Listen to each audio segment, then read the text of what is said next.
from historic Robbie Stadium in Wauwatosa. Welcome to the Thursday Night Throwdown on WSN. Tonight, a Woodland Conference matchup featuring the Grafton Blackhawks taking on the Vikings from Wisconsin Lutheran.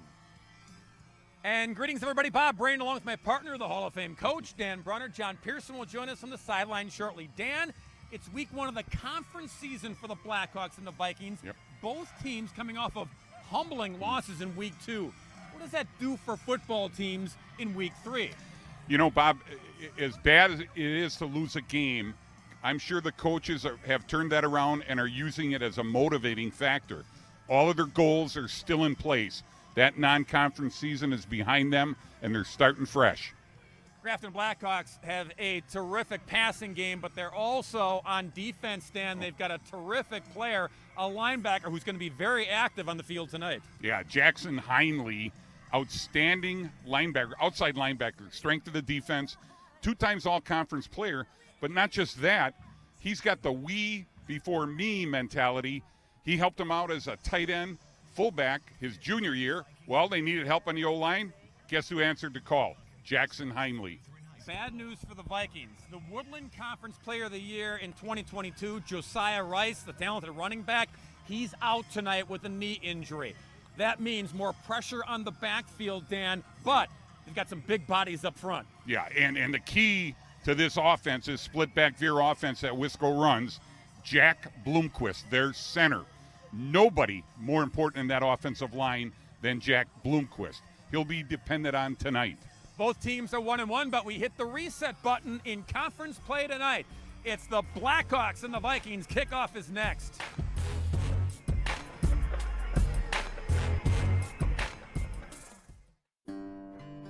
Farming is more than just a job because it demands so much of you. Every day I'm with the people that I care about the most. We accomplish or we fail together. Support Wisconsin dairy farmers. Buy Wisconsin cheese and dairy.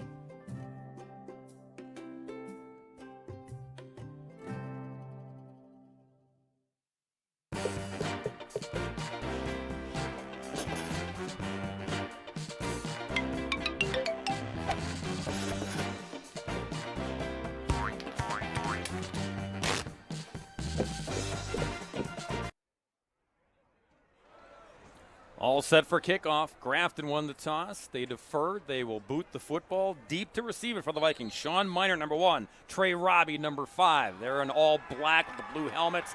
Grafton in the traveling orange and black. And the white jerseys booting it for the Blackhawks. Noah Anderson, and we are underway on a beautiful night for football. Thursday Night Throwdown is underway. This is Robbie handing it off to Miner. Sean Miner navigating off the right side, and when it's all said and done, good return whenever the whistle blows. Rugby scrum. Now out of bounds. And a marker flies well after the play is finally over. They moved the pile, Dan, an extra 10 yards. Easily, yeah. Bill Becker is our referee. He and his crew toss a hanky here on the very first play. Gonna be tacking on some more. 37th year officiating local high school football is Bill Becker. For now, the ball is spotted at the 44-yard line. And Grafton some extracurricular afterwards. So 44 tack on 15 more. It was all of this little window dressing, and then watch the pile just keep moving, Dan. Yeah, I mean, they had the reverse kind of covered, but then, like you said, Bob, it just keeps moving. That's just all Sean Miner doing major damage. So Wisco starts off in great shape, 41-yard line of Grafton. Henry Szymanski, the junior quarterback, at the controls. And the give off the right side. They give it. First carry goes to Caleb Wilson.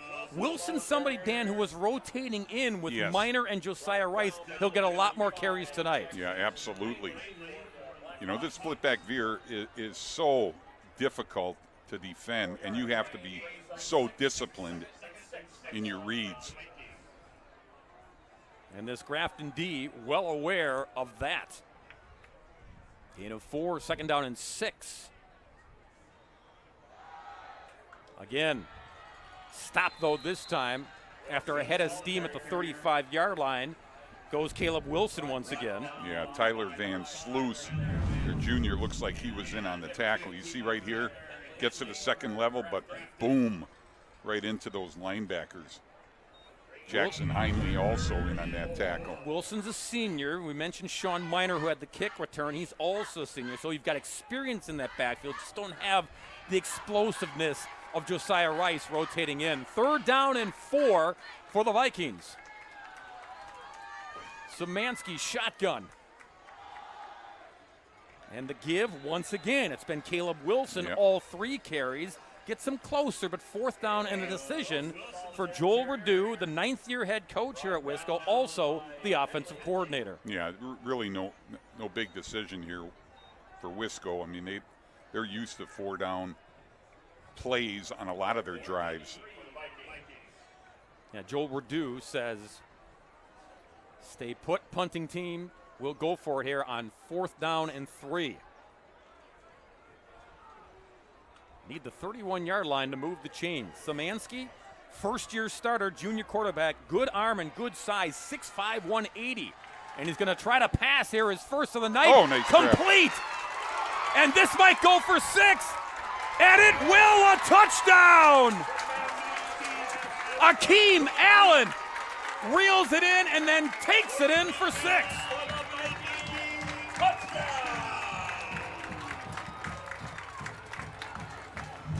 Well, you see here Akeem Allen, nice job. Good job at a quarterback, putting it high point. Akeem takes it at the high point, and just individual effort takes him into the end zone. Szymanski, first time he loads it up, and he connects for a 34-yard touchdown. The kick after is good. Nico Holtzman makes it 7-0, and what an opening drive by the Viking stand. Yeah, absolutely. Again, what a great catch by Allen, known mostly for his ability as an outside linebacker on defense, but shows he's a two-way guy as well. That was linebacker strong to shake those secondary men and get himself into the end zone for 6. What a start by Wisco. We talked about it in the open. Both these teams humbled a week ago in non-conference play in week 2. So you know they're both hungry. You know they both want to correct mistakes made last week. You know, and the other thing, Bob, you'll normally see one of 2 reactions when your star isn't available. Sometimes they fold up their tents. Other times they rally around that and other people pick up the slack. Well, if this is any indication, it's going to be the latter. You saw Josiah Rice wearing the hoodie and the jersey, not available, knee injury, not the knee that he suffered an injury against Grafton in week 8 a year ago. That was an ACL injury, and Dan, he came back, was cleared 7 months later. That's unreal. Unbelievable. But this was a different knee, so taking some caution, not going to play tonight. Grafton gets the football now, fielded at the 10-yard line, and on the move with some running room, Tyler Van Sluis, and he runs into a wall of Vikings. Looked like there was an opening, not so much. Yeah, and who stops him on the return? It looked like Caleb Wilson. Indeed, 22 in on the tackle. So Grafton and their junior quarterback, Brady Hilgard, all-conference honorable mention a year ago, real true field general of this potent offense, Dan. Yeah, it should be fun to watch. Brady Hilgard, good size, 6'3", 200. Been pretty accurate with his passing, 3 touchdowns and 2 interceptions. There's Brady, number 11.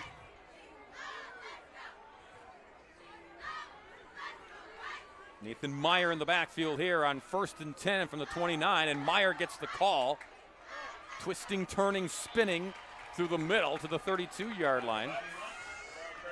I beg your pardon, not 24. Tommy Lutz, Yeah, 21, Dan, thank you. Tommy Lutz, the ball carrier. He's got good size, too, 6'2", a $195. Yeah, and he's run for 86 yards and a touchdown. He's also a capable pass receiver out of the backfield.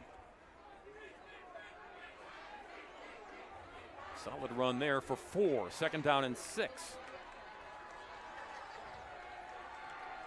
Motion man, fake it. Hanging in the pocket, going deep. Got his man and then dropped it. Gavin Lemke. And had room to run after if he makes the catch. Man. Yeah, Gavin, a very uncharacteristic drop for Lemke. I mean, he's hauled in 8 for 142 so far. Nice ball by Hilgard. Hit him in a bad spot right in the hands. Yep. And you see the reaction by number 1. Oh. Gosh darn it. Yeah, he knew that's one he should have had. Back to the drawing board. 3rd down and 6 for the Blackhawks. Hilgard hanging in the pocket, tripped up, stays on his feet, and now he goes down. Oh, Guess who? Yeah. Don't have to guess. Man. It's Caleb Wilson again. Caleb's your cornerback, Dan, coming in making plays. No kidding. Yeah, you can see right here, a little bit too much time in the pocket. Wilson again coming out of his secondary spot, hauls him down for a loss. Saw 70 Miles Hall slow things down, and then Wilson got in there to finish things off. Blackhawks with the punt. Sean Miner at the 35. Miner to the 45. So again, good field position for the Vikings on their second possession on offense, already leading at 7-0. Yeah, this is a tough start for the Grafton Blackhawks. We used the word humble in week 2. Humbled by Port Washington last week. Vikings humbled by Whitefish Bay. John Pearson on the sidelines as promised. Quick sign of, well, you can't really trust any you see in warm-ups. Wisconsin Lutheran, when they were warming up, they couldn't complete any pass any time. Then Akeem Allen makes that amazing catch. And then Grafton couldn't have looked more crisp in their warm-ups, and so far a little choppy. So there's plenty of time to turn it around, but still, warm-ups, schmorm-ups. Yep. False start. Penalty schmenalty. Yep.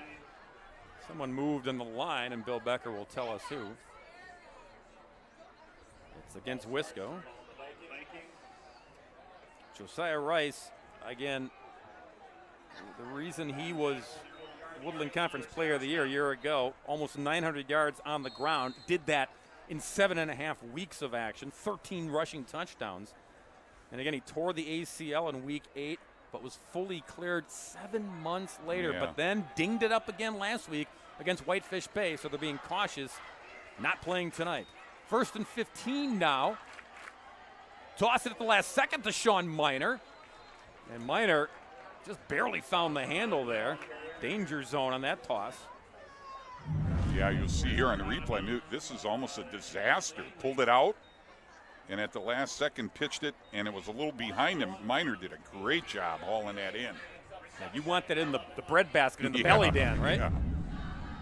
Sean Miner was honorable mention all Woodland a year ago. Great compliment when number 4 is in there. You'll get some more heavy lifting tonight with Josiah on the sideline. 2nd down and 11 for Wisco.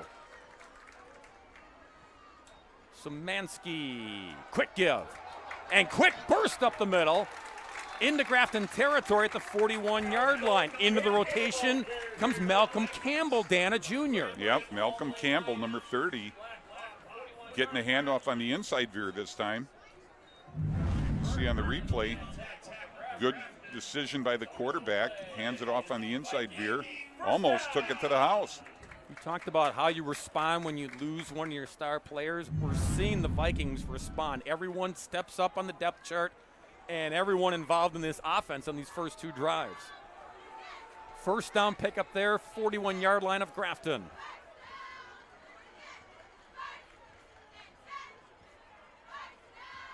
Szymanski to throw. Wants 6 again. Not this time. Trey Robbie had a couple steps on that secondary, but Szymanski missed him. Yeah, Trey Robbie, 6'4", 178-pound, good basketball player with good reach, but you would have needed a little bit more reach to haul that one in. A couple of basketball players on this squad. Trey's twin brother Connor is the other receiver in this offense. So you have 5 and 8. Those are the Robbie boys.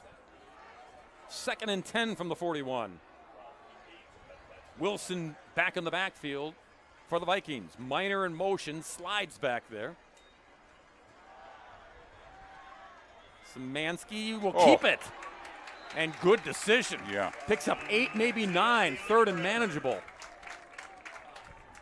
Still working, Dan, to get a complete grasp of this offense. But in this offense, it's all about reps, isn't and you it? see right here, I mean, good job, runs with pace, decides to haul it in. He knows when to plant the foot and head upfield. Joel Reduce said he did it. He played quarterback and ran this offense as a freshman, as a sophomore, but that's not on varsity. Yeah. Under the lights, it's a different animal. It's 3rd down and 2. Different story on the varsity level. Ball's on the turf. Ball's on the ground. Grafton's got it. The exchange never happened for Wisconsin Lutheran. And the Blackhawks catch a break, first turnover of the night. Yeah, we'll see on the replay here. Just, the back didn't know if it was getting pulled or left in there. And that's the thing with this offense. And again, at the varsity level, things are a little bit quicker. Decisions got to be made a little bit faster than that. Yeah, you saw Sean Miner there, number 1. He was Yeah. thinking, I'm blocking the whole way. Right. Ball popped out.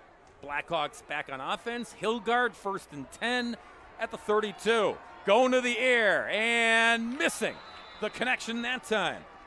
Carson Hildebrand was the intended receiver.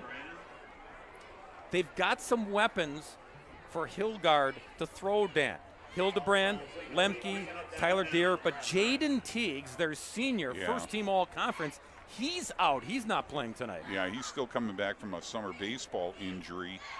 Thought he might be able to be ready tonight, but looks like it'll be another week. So Rice on the sidelines for Wisco. Teagues, number 9 on the sideline for Grafton tonight. 2 big weapons missing in action. On the give. Little draw and good running there by Lutz. Burrows his way close to the 40-yard line. Going to bring up 3rd down and 2. Yeah, I think we'll see Ian Cornelius coming across as the lead blocker on that. We don't quite see his block, but it's good running by Tommy Lutz. Grafton tried to go quick. And flags stopped this play. Hildebrand was off to the races, but whistles blew, and Grafton was moving it early. So all of that was just for show. Yeah, nifty there, but when the secondary stops because the whistles blew and the hankies fly, it's easy to get open, isn't it? So you go from 3rd down and 2, now 3rd and 7 back at the 35-yard line. Yeah, it changes your whole play process here. Hilgard. And they got that 5 back. A little hard count. Bill Becker getting a lot of airtime here in the first quarter. So back to the 40. Back to 3rd down and 2 once again. These 2 teams finished 1-2 in the Woodland Conference a year ago. Grafton won it. Wisco was 2nd. They met then in round 1 of the WIA playoffs. Grafton was a winner over Wisconsin Lutheran. 3rd and 2. Got it and then some. Lutz. Flag flies. Yep. Could all see the cage grab there, and Lutz finally brought down. They're going to tack on 5 more. Or more, I beg your pardon. Bill Becker, ladies and gentlemen. Well, that's the personal foul, so it is the 15. Yeah. That's the big one. Yeah, pretty hard not to miss this one. Good job up front. Boy, just opened up a gaping hole for him. And right there, Trey Robbie grabbing the front of that locomotive all the way down to the 27-yard line. Severe damage on that penalty after the run by Lutz. First and 10 Blackhawks.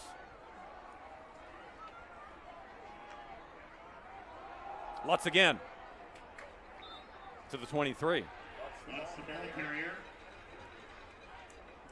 Brought down Going by quick. Campbell for the Vikings. Yeah, trying to keep the momentum rolling here. On a good roll is Grafton. Second down and 6.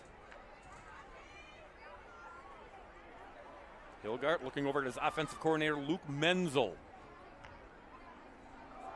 Lutz again on the draw. Spun, and the flag flies in late again. Lutz the ball carrier. Brought down Seen by a number of Campbell. those tonight. Penalties after the play is over. And again, Another. wow. Is a Twice on this drive by Wisconsin Lutheran. And this is going to drive Joel Rodeau and defensive coordinator Brad Wetzel nuts. Mistakes were costly. There you see Jim Norris, 6th season as the head coach at Grafton, his 10th overall in the program, former Whitewater guy that Yeah. Dan Brunner coached. Yeah. I tell you, what a heck of an offensive lineman he was. 4-year player on 3 of them national championship teams. I think he can still play. I think he can. So now, first and goal, Grafton. They've picked up 30 yards on penalties, courtesy of Wisconsin Lutheran. And you keep going to the well with Lutz, and why not? Lutz the ball carrier. Gain of about 2 to 7. You know, this offensive line, it's kind of a work in progress. One thing that I just noticed there, they've got their sophomore. Center, Thomas Peterson. Yeah, I see All he's in conference- there. Yeah, he's in there, but some shifting, trying to make the pieces fit. So far, so good on this drive. Second and closing speed by the bodies up. Also plays in the offensive line. Yeah, the Badgers He's athletic. He's got good field here for Hilgart. And Grafton a P. 95. But the opening kickoff was Robbie taking it, handing it off to Minor. This time they reversed it. Yeah.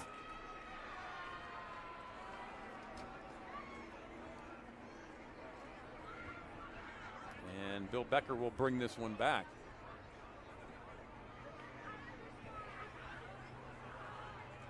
You know, and the defensive strategy, Bob, is to make that split back veer offense run as many plays as possible, because the chances of a fumble increase the more times you run that because of the triple options there. And we mentioned it with their junior quarterback, Henry Szymanski. And again, he's still getting the grasp of this offense. Good athlete, but it's all about the reps, and it's doing it cleanly time and time again. Back at it here in a tie ball game. Minor. String him out and push him out after a gain of about 2, maybe 3. Good job by the Grafton defense to slide with number 1. Yeah, and Tyler Heinley, the younger brother of Jackson, I mean, he's the real deal. I mean, he's 6'2", 190, only a sophomore, but he's already got 15 tackles and 1 tackle for loss. Good look at Tyler. Heinley's big-time playmakers in this Grafton defense. Second down and 6. And again, the quick give this time, no fake, just Minor straight ahead off the left side. This offensive line, Dan, we talked about how it's the key to running this offense, and it all starts with the guys up front. Joel Rodeau says the sky is the limit on their potential to be a very good unit. Yeah, they were really good up front. Scotty Cousins, Wynn Hotchkiss, Bloomquist, we already talked about, Miles Hall, and big Michael Smith. 3rd and 2. Grafton thought the ball came out again. But instead, it's just Caleb Wilson falling on it, short of the first down. Now. Yeah, tough. Oh, it did come. It's on the ground. Oh, he's lucky to fall on it. Yeah, he was. Again, you had Jackson Heinley right there along with Carter Holmes. It's 4th and 1, Dan, but The ball's at the 24-yard line. Your own 24. Oh, boy. You may look for a long count here. Yeah, maybe try to draw him off. Yeah. Danger zone if you don't pick it up. And now timeout, Wisconsin Lutheran. Yep. Wanted to see if somebody would jump. Now they'll talk about it. Maybe bring the punting unit out instead, but we'll see what Joel Redoux does after the TO. John Pearson. We just want to give you hope for the future, and a lot of these kids are out here. And Lewis Burns of Grafton is just such an example.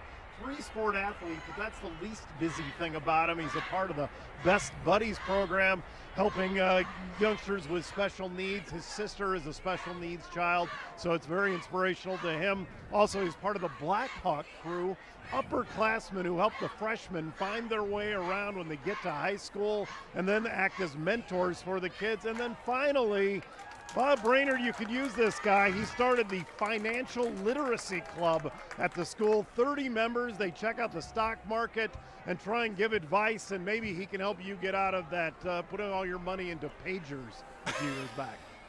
It's been a while since I did that. And I'm still saying they're going to make a comeback. Thanks, John. Awesome. Hey, guess to see what 99 is They're doing. going for it. They are going for it. They need didn't get one. it. They didn't get it. They lost yardage. Oh, Grafton takes over. the younger Heinley was in on that. Yes, he was. 15. Happy, happy, joy, joy. Boy, he just shot the gap. Boom. Oh, the brothers, the Heinley brothers, Yeah. both in on it. First Jackson, then Tyler. And James Nellis. So they talked about it. Wisco did during the timeout. Wanted to go for it, and look at Grafton. Oh, they're fired up. Yep, and rightfully so, because the reward is the 23-yard line of Wisconsin Lutheran. Under a minute to go in the first period.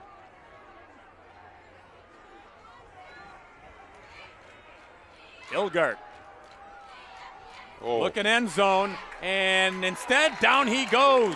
Corralled and wrapped up by, this is a recording, Yeah, Caleb no Wilson. kidding. Oh, Caleb Wilson saved the day on that one. Dan, Caleb is 5'6", 155. Doesn't he seem bigger? He does. But look at all the time. You got a lot of time. You got to have that internal clock to know when to get rid of the ball or tuck and run. Yeah, so the bigs up front for Grafton are holding off the Vikings bigs, and then Caleb is just waiting, and he's going tick, tick, tick. Now I burst in. Yeah. Big play there. Push him back to the 30-yard line. Not much running room that time for Tommy Lutz. Wrapped up and brought down, and Demir Dyer, did the honors to wrap up quarter number one here in Wauwatosa.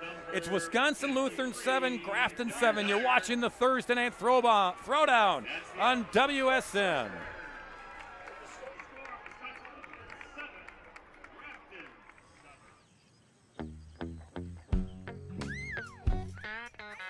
I love living in Kewanee, Wisconsin because the skies are blue, smell of the fresh green grass.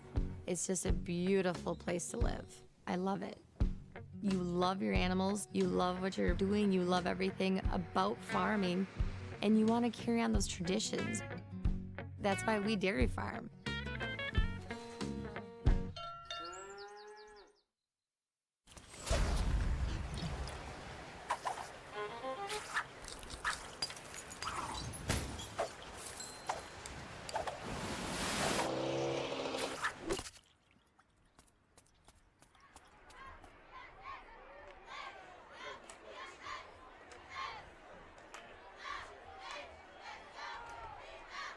Seven our score. Dan, quick first quarter recap. Both TDs through the air. Wisco first on the connection to Allen. And then Grafton will answer later in the period. Little bubble screen, and Lutz takes it in, and we're tied at 7. Second quarter begins with this play on 3rd down and long. Backpedaling, tossing it, and got his man! Gavin Lemke, without the stumble, maybe takes it in, but first down nonetheless. Yeah, you'll see here. He's wide open in that flat. You know, if he gets the ball a little bit quicker, not thrown off the back foot, he maybe catches it and runs it in. But I think he was surprised at how open he was. Turf Monster got him, but picked up the first down. 1st and 10 from the 11. There it is. Same play. Same result? No, not this time. But inside the 5 to the 4 goes Lutz. You know the key to this play, Bob, and I don't know if we'll see a replay or not, but that's got to be a scary sight to see number 70, James Nellis, 6'5", 250, coming out at you to block, and you're a defensive back. Get some big bodies on both sides of the field, both sides of the ball. 2nd down and 4 from the 5-yard line. Lutz. Ooh, good leg drive. Should be a 1st down, and it is. Needed the 2, got the 1. 1st and goal, Grafton. Yeah, he's got to be on the 1 foot line.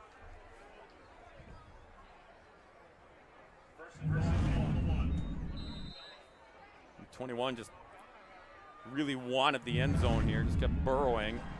And they went quick, and they got the touchdown. Brady Hilgard called his own number. Surprised our guys in the truck. Yeah, well, you know, you got a 6'3", 200-pound quarterback. This is what you do.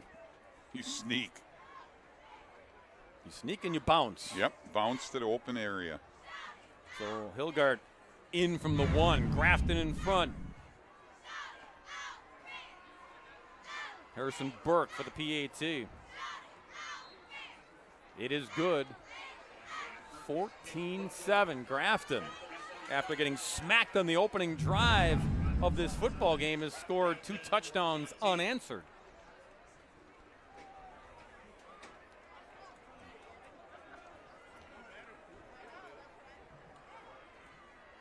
And they have responded. So Wisco responded to start the game after getting beat up by Whitefish Bay last week, 44-7. You know, and it's not surprising, Bob. Both coaches have such a great respect for each other. You know, and Coach Norris said, you know, they look forward to these games every year. What do you call the game? He said it's like a fist fight in a phone booth. Yeah, perfect. You know, and that's just what it is. I mean, they just go at it. I asked Joel Redu, I said, you know, this Grafton team ended their season a year ago at Wisconsin Lutheran. Beat them in the first round, level 1 of the playoffs. I said, added incentive? He said, no. Week 2, what happened against Whitefish Bay, that's incentive enough. They want to clean things up and play better football here in week 3. Sean Miner, one of the deep men, once again, along with Robbie. They're waiting for Noah Anderson. You're going to see either the reverse or the fake reverse on the return. It's Miner picking it up at the 10. This time he will continue on and make his way to the 26-yard line. So Wisco offense back out there, trailing by a touchdown now here in the 2nd quarter.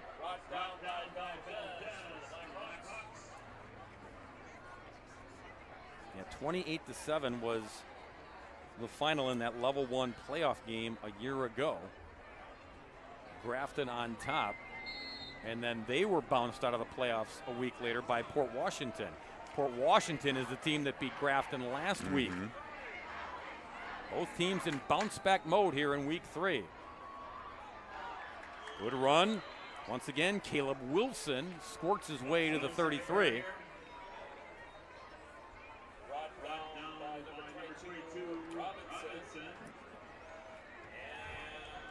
They'll bring up 2nd down and 4.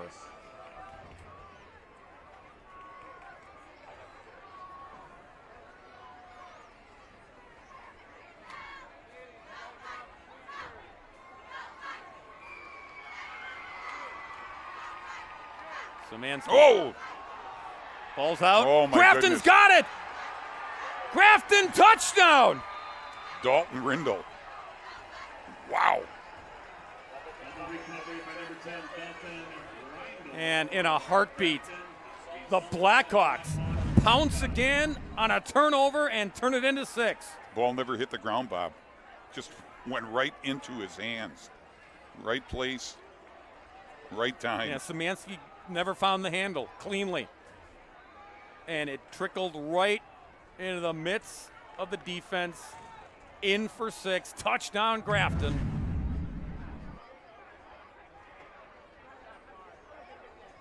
What a turn of events here.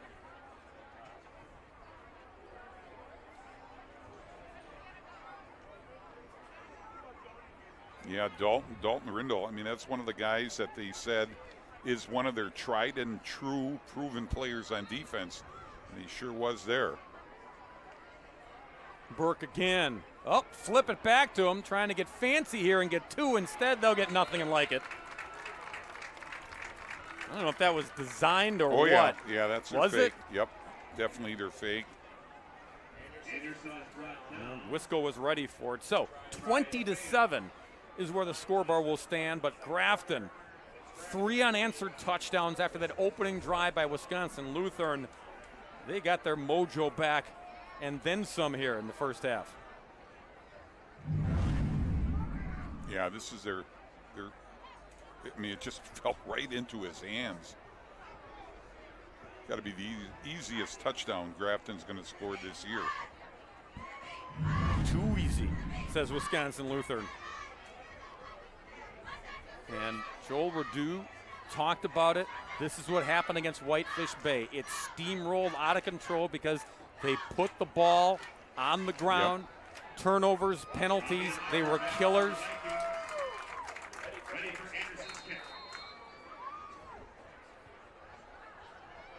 So things to clean up for the Vikings, who came out, looked very sharp on the opening drive, but anything but here so far.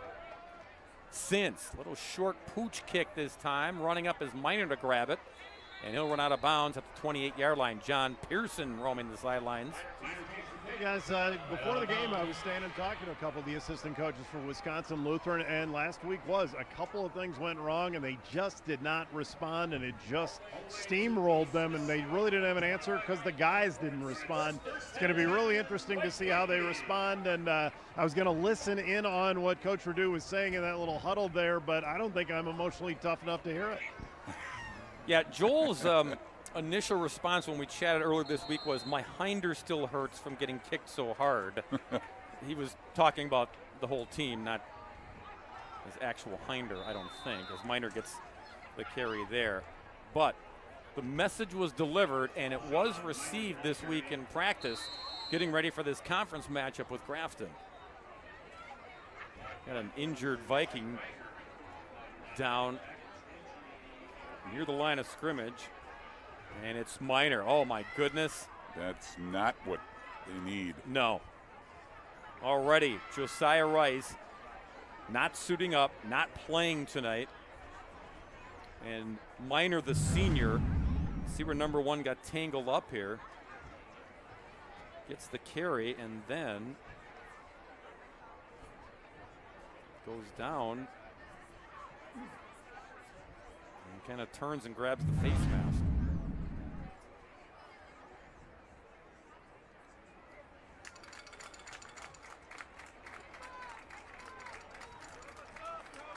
Here's Rice. That's a good sign.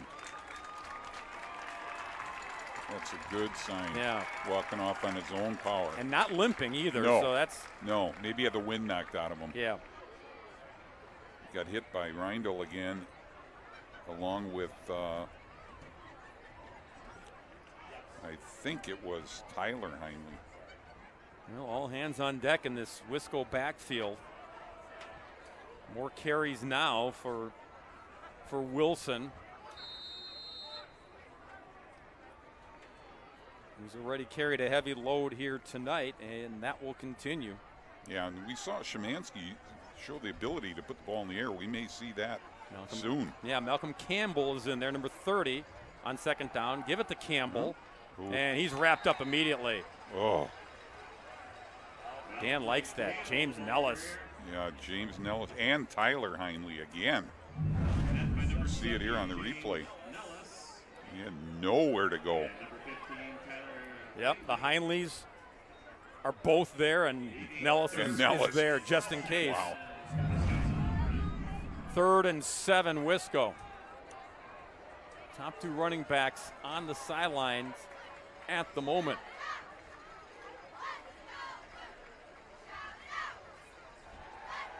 Szymanski. Ball's out again.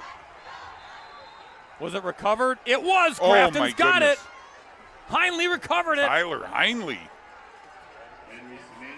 And the 3rd turnover of the first half by Wisconsin Lutheran. Deadly results here.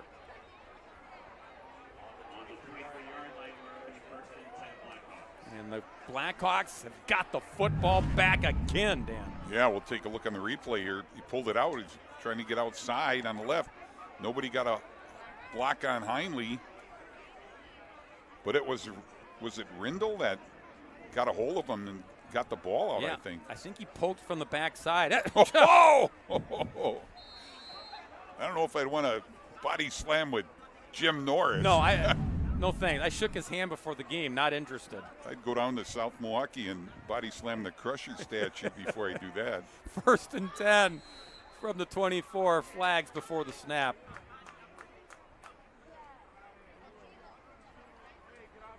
Bill Becker saw something. Illegal substitution Oh. on the Blackhawks. Cost them 5.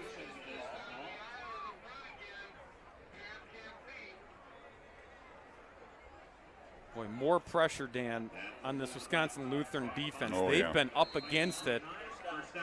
Turnovers have given Grafton great field position. They went for it on 4th down, didn't get it. Got a touchdown out of that. Is this another wide touchdown? open. No! Oh. Had his man. Jeremy Dickerson had room to run.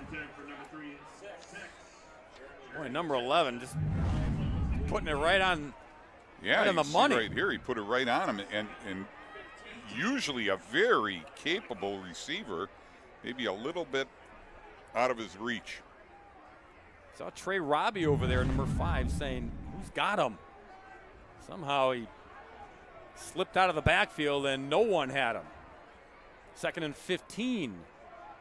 Fake it to Lutz, toss it, catch and carry. Now he got Dickerson. Dickerson. That time the connection was met all the way down to the 10-yard line. Dickerson in on that catch and carry. Yeah, if at first, Dan, you don't succeed, simplify it. Yeah, great boost to his confidence after not calling the other one. Nice job. Hit him out in the flat, wide open. Eyes wide open, running room. 1st and goal just inside the 10. Lutz and Dickerson split in the backfield. Fake it to Lutz. And it's a touchdown to Lemke. Boy, Hilgard could not have thrown that ball any better. Put it right on him. Led him perfectly. You see right here, faked inside, holds everybody. Little pivot out pattern, right on him, touchdown. No, not a touchdown, Dan. Not. While all that was going on, illegal man downfield. Oh, Flag came in late. And there you go. oh yeah. Yep. That was good practice, though, by Was you it? to break it down.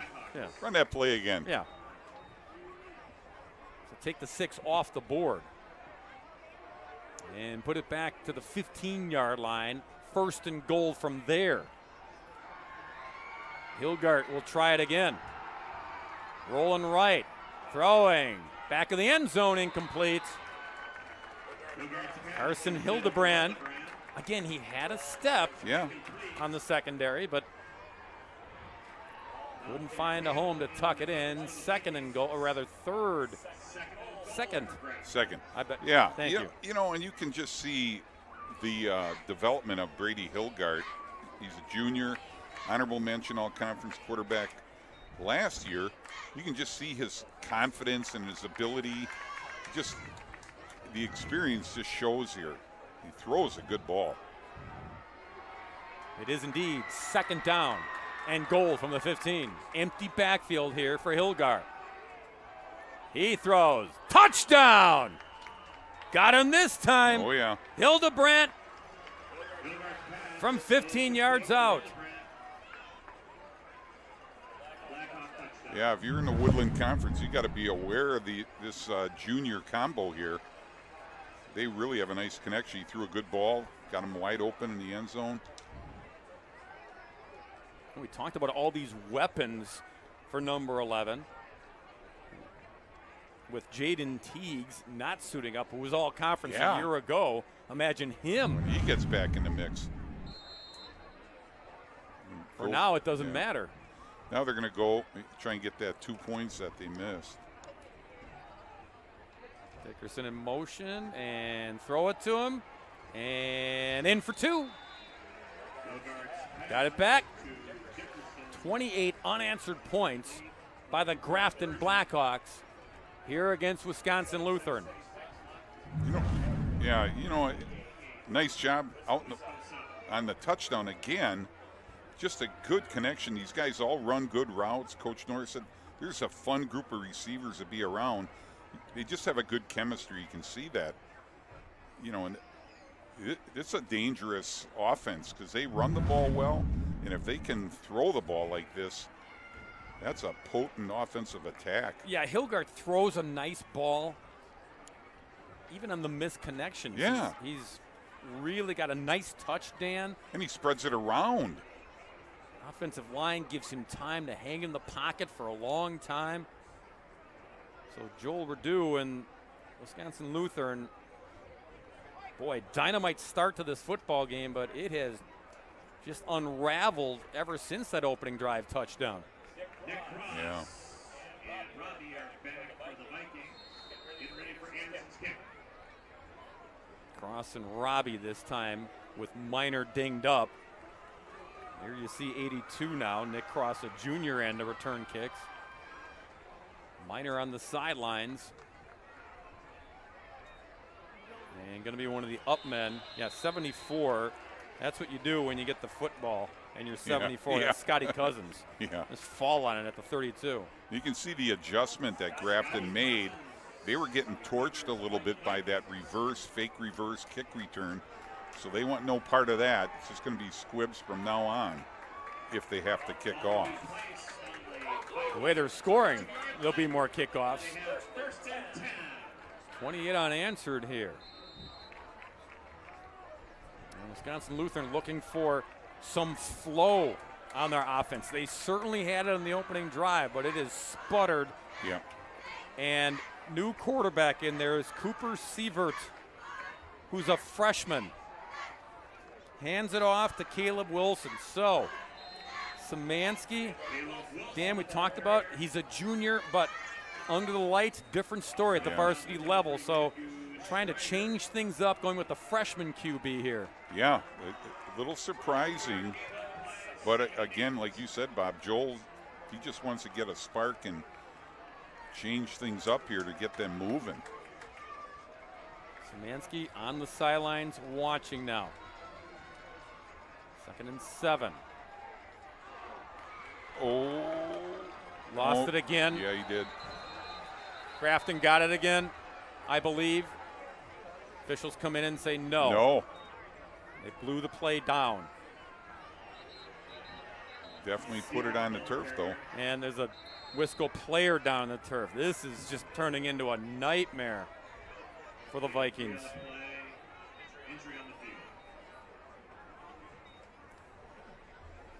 And two teams will huddle up here as the medical staff is out there to take a look.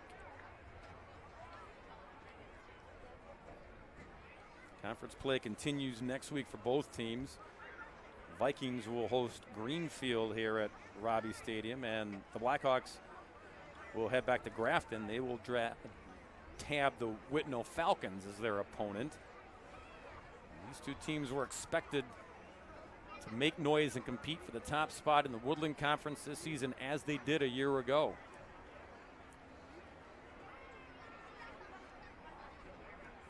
But right now, the story in this game, Wisconsin Lutheran, the turnovers, killers, costly, and losing key players as well. Sean Miner on the sidelines. Yeah. Josiah Rice not suiting up tonight. And is this Bloomquist? It is. Oh, no. Talked about him in the that's good, open. though. It's a good sign. Yeah. You lose your starting center. That changes everything. Yeah, kid's the anchor of this offensive line, 3-year starter. The timing gets thrown off. Blocking schemes get changed. And you've now gone to a freshman quarterback at the controls. Again, the bread and butter is running the ball, but early on, Szymanski did show the ability to throw and that great touchdown catch early on. I thought maybe they'd go back to the air a little bit more, but not. Trying to steady things now on the offense. Needing a first down here, needing 4 yards to get it. And he's got it. Well, the freshman's got it. Yeah. Sievert on the carry. He's 5'11", 158. And he gets the first down. Again, it's a read. He made the read, pulled it, and got it himself. If you come through the Wisco system, then you know what you're getting into. You split back veer. Yep. So these kids know how to run it. But, again, even for Sievert, it's a big time now. Yeah, it's different at this level. And he wants to throw. Ball's batted around, and Grafton says they got it. It was pinballing through all the offensive linemen. Did it hit the ground, however, first? Well, Officials are huddling up. Looks like Peterson says he caught it. It's Grafton football. Wow. Big Thomas Peterson, junior tackle.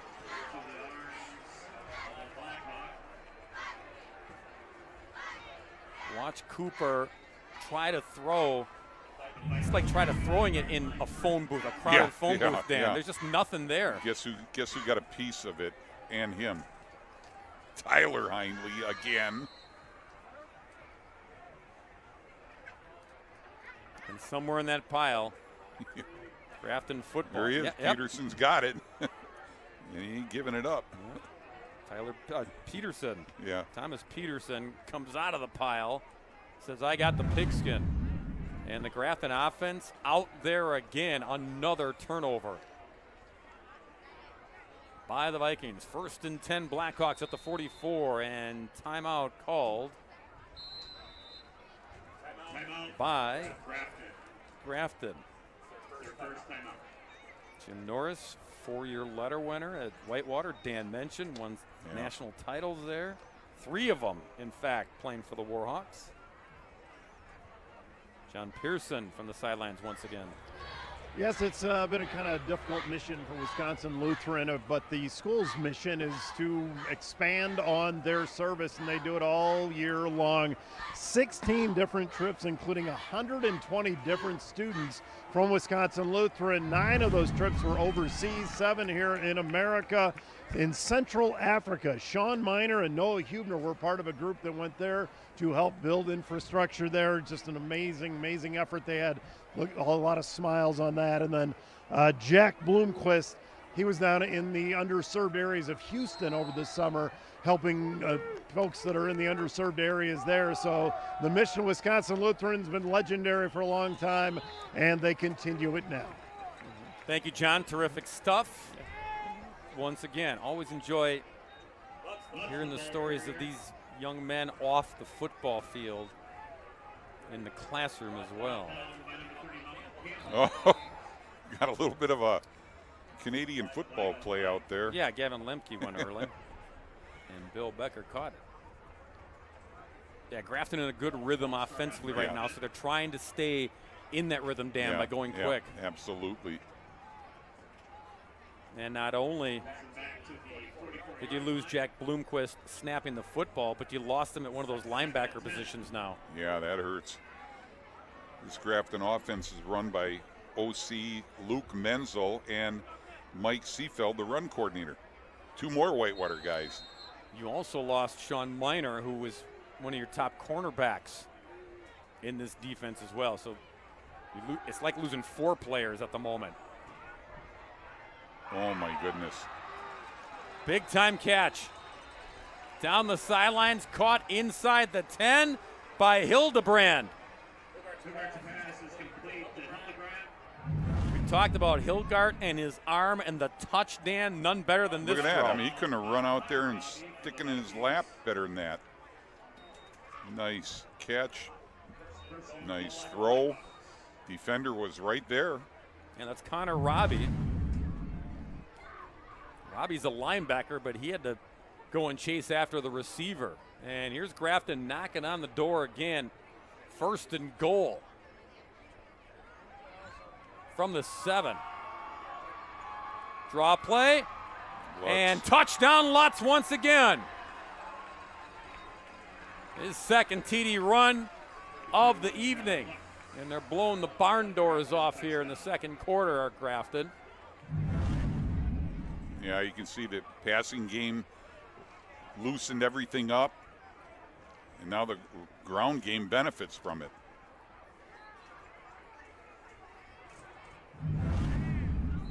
Burke for the extra point.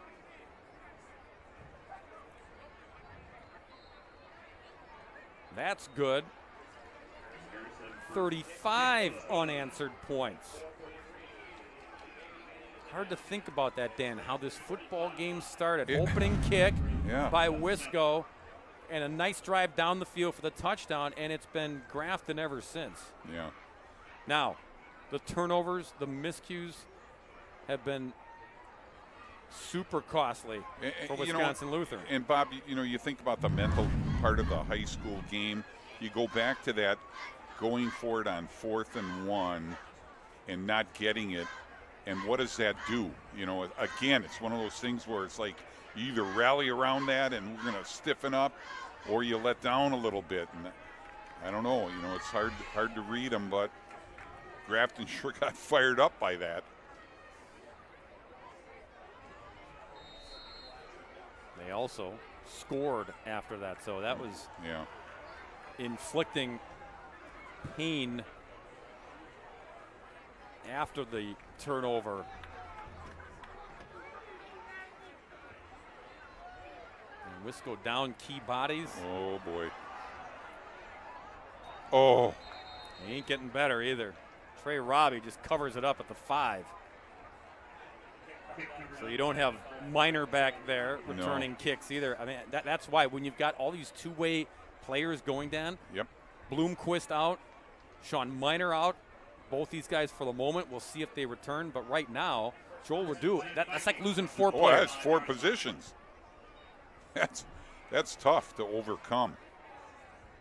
4 positions that are all key positions. Exactly.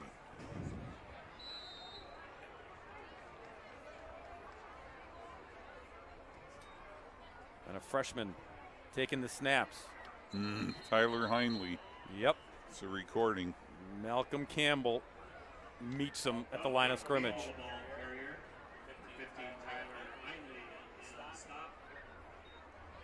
No gain, 2nd and 10.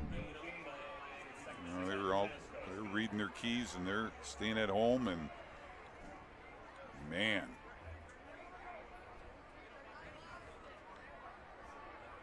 I don't know what they're feeding the boys at the Heinley breakfast table. Oh, no. Jeez. Are they fun to watch? 2nd and goal. Oh, my goodness. And the freshman wanted to give it up, kept it. And they're going to mark it at the 1-yard line. So a loss on the play here, 3rd and long. Actually at the 2. But tough sledding now. And with your backfield basically out of commission and a freshman quarterback, if they weren't already, Dan, Grafton defenders are pinning their ears they're back. just pinning their ears back and coming. Coming here on 3rd and long.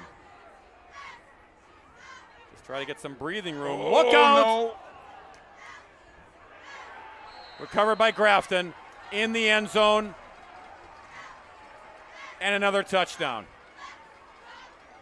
Second turnover resulting in a touchdown for Grafton tonight. Unbelievable. Oh, my goodness. It's their worst nightmare coming true here.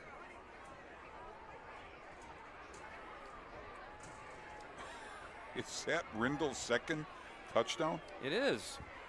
Dalton had the one where the ball never hit the ground. This one hit the ground in the end zone, and And number he 10 was landed on there. it. He's got 2 TDs tonight. 2 TDs. 2 touchdowns for a linebacker. And it's 42-7 here in the second period with 3 minutes and change to go.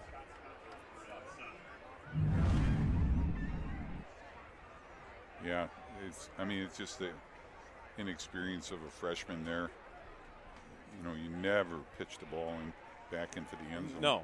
No. At that point, and that will be a learning tool for number 2. But at that point, Tyler Heinley was right there. Yeah. He's going to wrap you up, take it, punt the football. Yep. Yeah, never toss it in the end zone. Coming up at halftime, we'll have the Dairy Farmers of Wisconsin halftime report. John Pearson talked to Travis Wilson from WSN. They'll discuss the Thursday Night Throwdown, as well as all the other things happening in the world of high school football in the Badger State. That's coming up at halftime.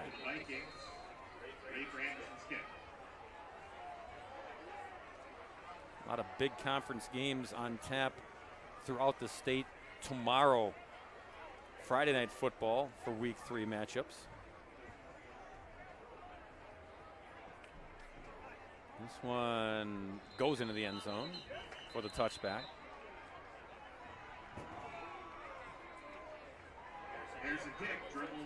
And there have been some, in the first 2 weeks, statewide, Dan, there have been some surprises. Oh, yeah. Some, I guess you'd say not so surprising. You know, some teams that were expected to make some noise did just that, but some eye-opening results as well. But now we get into the teeth of conference football starting tonight, and again, much more tomorrow and Saturday. Go back to the junior quarterback now.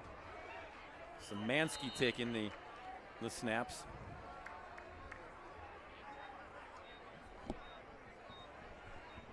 Bloomquist is back in there, number 50, so that's good news. Yep. Here you see him snapping the football once again. So you got the center and quarterback exchange that started the football game. Back in it here, closing moments of the second quarter. Xavier Evans is now in at running back, number 23 for Wisco. That's Caleb Wilson once again off the left side. And timeout going to be called by, no, it's a flag, I beg your pardon. Yep, somebody was stepping on the hanky. And Wilson limping back into the huddle. Face mask on Grafton. They got a touchdown on a drive where that happened to them twice. And picked up 33 yards. This time Wisco the beneficiary of a 15-yarder. Yeah, as hard as it is, I mean, Wisco's just got to flush all of that stuff that just happened out of there and just get back to square one and run your offense. I know you see the time there. You also have to try to say, let's not get to the locker room just yet. Let's try to get some points. Yeah. Szymanski to throw. He does, but Wide of the mark, incomplete. Szymanski's pass intended for You know, and the other thing you want, if you're Wisconsin Lutheran, your goal is to get to the locker room so when you come out, you don't have the running clock. Yes. Because right now, It's they come out, you know, you got the 35-point rule, and you have the running clock. Yeah. Don't want that at home No. either. Second down and 10 from the 42.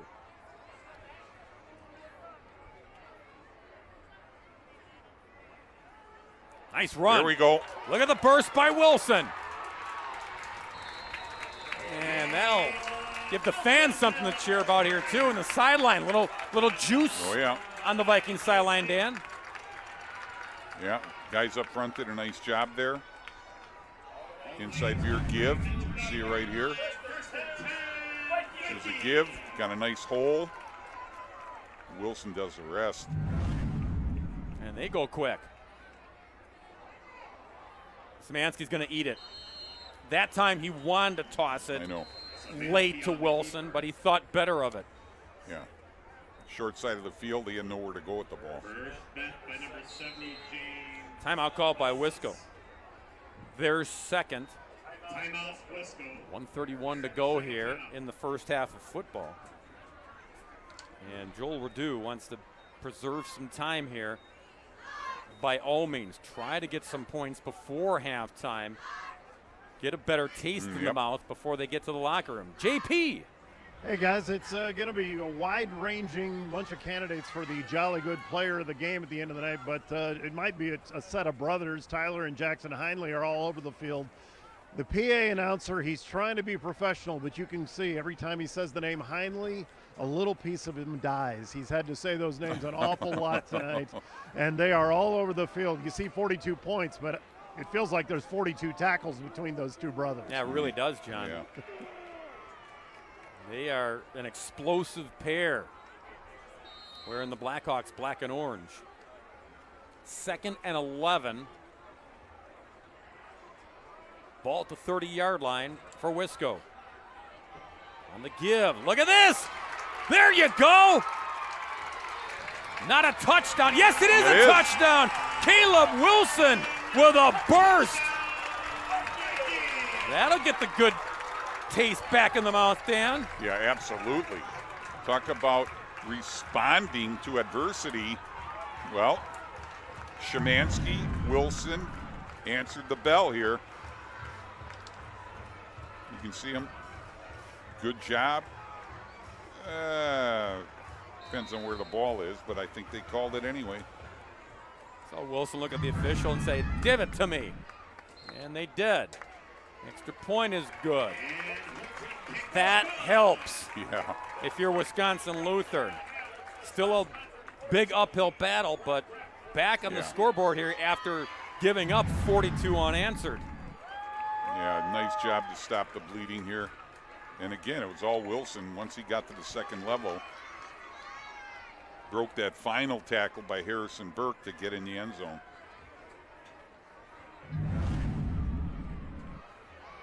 So they will indeed talk things over and hit the reset button at halftime.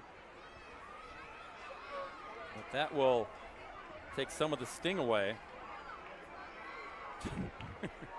Jericho, sit with your mom. Is that a threat? They've got a blackout theme going here for the Wisconsin Lutheran students. And the black jerseys, I almost didn't recognize them when they came on the field, Dan. I know. So used to the royal blue with the red and white trim, and come out here head to toe black. Second year that they've had the black unis. In the back pocket of head coach Jim Norris.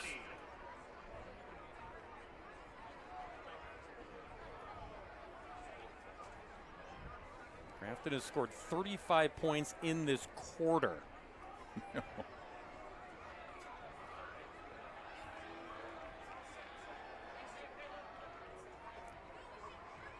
Checking with Luke Menzel. Snap. Throw. Incomplete. Again, good coverage by Robbie. Yep. intended for Matthew Clemens, 3rd down and 20. Plenty of time left here for Grafton. But time not the issue here. They need the 5-yard line to pick up the 1st down. Otherwise, see if they opt for the field goal, because first things first, 3rd and long. Yeah, and you got to watch those backs. Dickerson, definitely a good, capable receiver, as well as Lutz. Yeah, they're both sandwiched between their quarterback. Dickerson in motion on 3rd and 20, backpedaling, dump it off at the screen to Lutz, navigating. Lutz down to the 8, short of the 1st down. It'll be 4th down, timeout called by Grafton. Yeah, well executed screen here. Lutz just waits in the weeds. Yep, lineman downfield, but Lutz doing most of this on his own. So the ball's at the 8-yard line. Yeah, I wouldn't be surprised to see them go for this, because again, that puts them in the running clock situation, which a field goal really doesn't do a heck of a lot. And you're already up 35, right. And not 35. 28. Math is hard. Thanks, Dan. 28. You're already up 28. You get the football to start the second half. Yep. So 4th and 3 with a timeout remaining here for Grafton. Down 3 for Grafton. There you see the marker. Need the 5-yard line. Snap it from the 8. Wisco looking for a stop here to keep it 42-14. Hilgart flushed. Marker flies. Ball flies in and out of the hands of Lemke. We'll check the penalty. Might be holding. Wisco thinks so. Then it's over. Yep. Yep. You decline it. They get the ball. Take over on downs. Wisco holds. And they can just take a knee here, I believe. Yeah. And get to that locker room. So the bend but don't break on that drive by Wisconsin Lutheran. They get the touchdown. They hold here. So some good things to talk about in the locker room at halftime.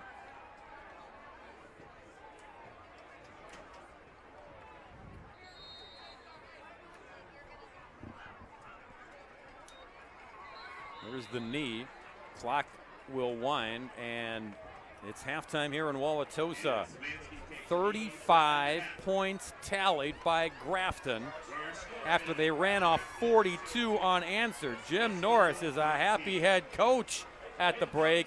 His Blackhawks lead the Vikings 42-14. Halftime coverage coming your way, so don't go away. You're watching the Thursday Night Throwdown on WSN.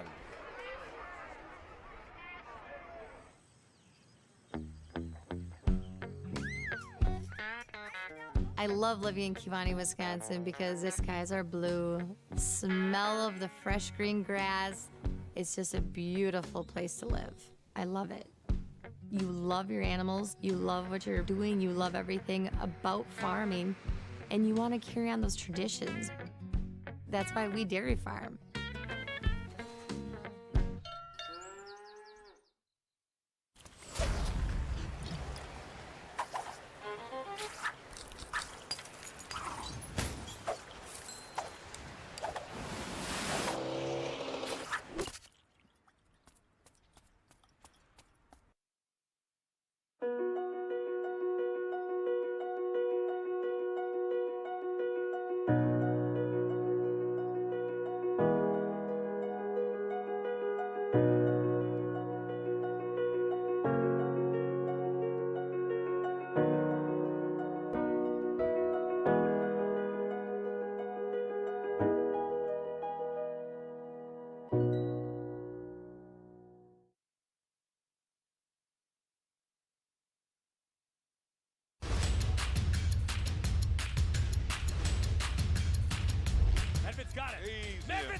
Touchdown! Great fake, great finish by the senior. Well, the jolly good player of the game, Mason Medved, kind of a symbolic night for how the team performing, because obviously you would have wanted to start the season as the starting quarterback. You didn't pout, and then you were the spark here. What's to say about how you were so ready, and also about this team? I've just been waiting to get on the field for so long. Our offense blocked like crazy. Many of the plays I wouldn't be able to do without our offense and our O-line. They played their hearts out. Credit all goes to the O-line for that. Their blocking made me run. So yeah. All right, we're here in week 3, and we've also had some drama through 2 weeks here. Travis Wilson tries to break it down and keep the people that are starting to panic calm, and also give some hope to the ones who have been the springboards to success so far. And Travis is the general manager of WSN, and the top of the poll is going to be a little bit different as we go along. Tell me why, Travis. Well, last week was a week full of surprises for a lot of reasons around the state of Wisconsin. There were some really eye-opening results around the state. As I look back, one of the more shocking weeks that we've seen in quite some time, to be honest with you. We had 4 teams that were ranked number 1 in their division last week that went down in week number 2 of the high school football season. In Division 3, Notre Dame had been the top-ranked team, but they lost to Wanakee. So a new number 1 team in Division 3. In fact, the top 4 teams in Division 3 last week all lost. So there was chaos in Division 3. Fort Washington comes out on top, and they move up to number 1 this week. In Division 4, one of the more shocking results of the season so far for sure. Catholic Memorial suffered their 2nd loss of the year already, and this time it was not a close game like we saw against Franklin in week 1. They were running clocked in the 3rd quarter by Marquette, 35-0. What a shocking result. And, you know, the question was, are they going to stay number 1 in Division 4 with 2 losses to ranked Division 1 teams? And they did. Maybe a little bit of a surprise, 0-2, but they're on top of Division 4. In Division 6, defending state champion Stratford lost a big-time rivalry game to Edgar, and they dropped down this week, and Kenosha St. Joseph takes over the top spot in Division 6. They were extremely impressive in beating Racine St. Catherine's last week. And then an 8-player, Newman Catholic, who had a 29-game winning streak, the longest active streak in the state of Wisconsin. They lost their season opener to Three Lakes Phelps. So Newman Catholic moves to 5th this week, and Thorpe moves to the top spot in 8-player. So just a crazy week. We saw some other surprising results. Onalaska lost to Medford convincingly after beating Medford by 30 points in the playoffs last year. The team that beat Onalaska week 1, West Salem, that was a great instant classic overtime game. Well, West Salem had a little bit of a letdown. They went down to Toma last week. So all kinds of surprises last week, the final week of non-conference, and now we're into conference action where things will really get going. And, you know, you mentioned it, that there's some teams that are struggling a little bit. There's some teams that are maybe, you know, searching for some answers, but now they have a chance to get things solidified. Those first 2 weeks of the season really were just to get ready to build to this point and to build to the rest of conference play. We are into conference play around the state of Wisconsin, and these are the ones that matter. This is what gets you your conference title. This is what gets you playoff qualification. So if you're 0-2, not great, but you're still very much alive to have a lot of great things happen this year if you can get things turned around. Does that bring a little extra juice, or maybe more people calling you, like, who's for real, or what's it like when maybe there is some upheaval these days?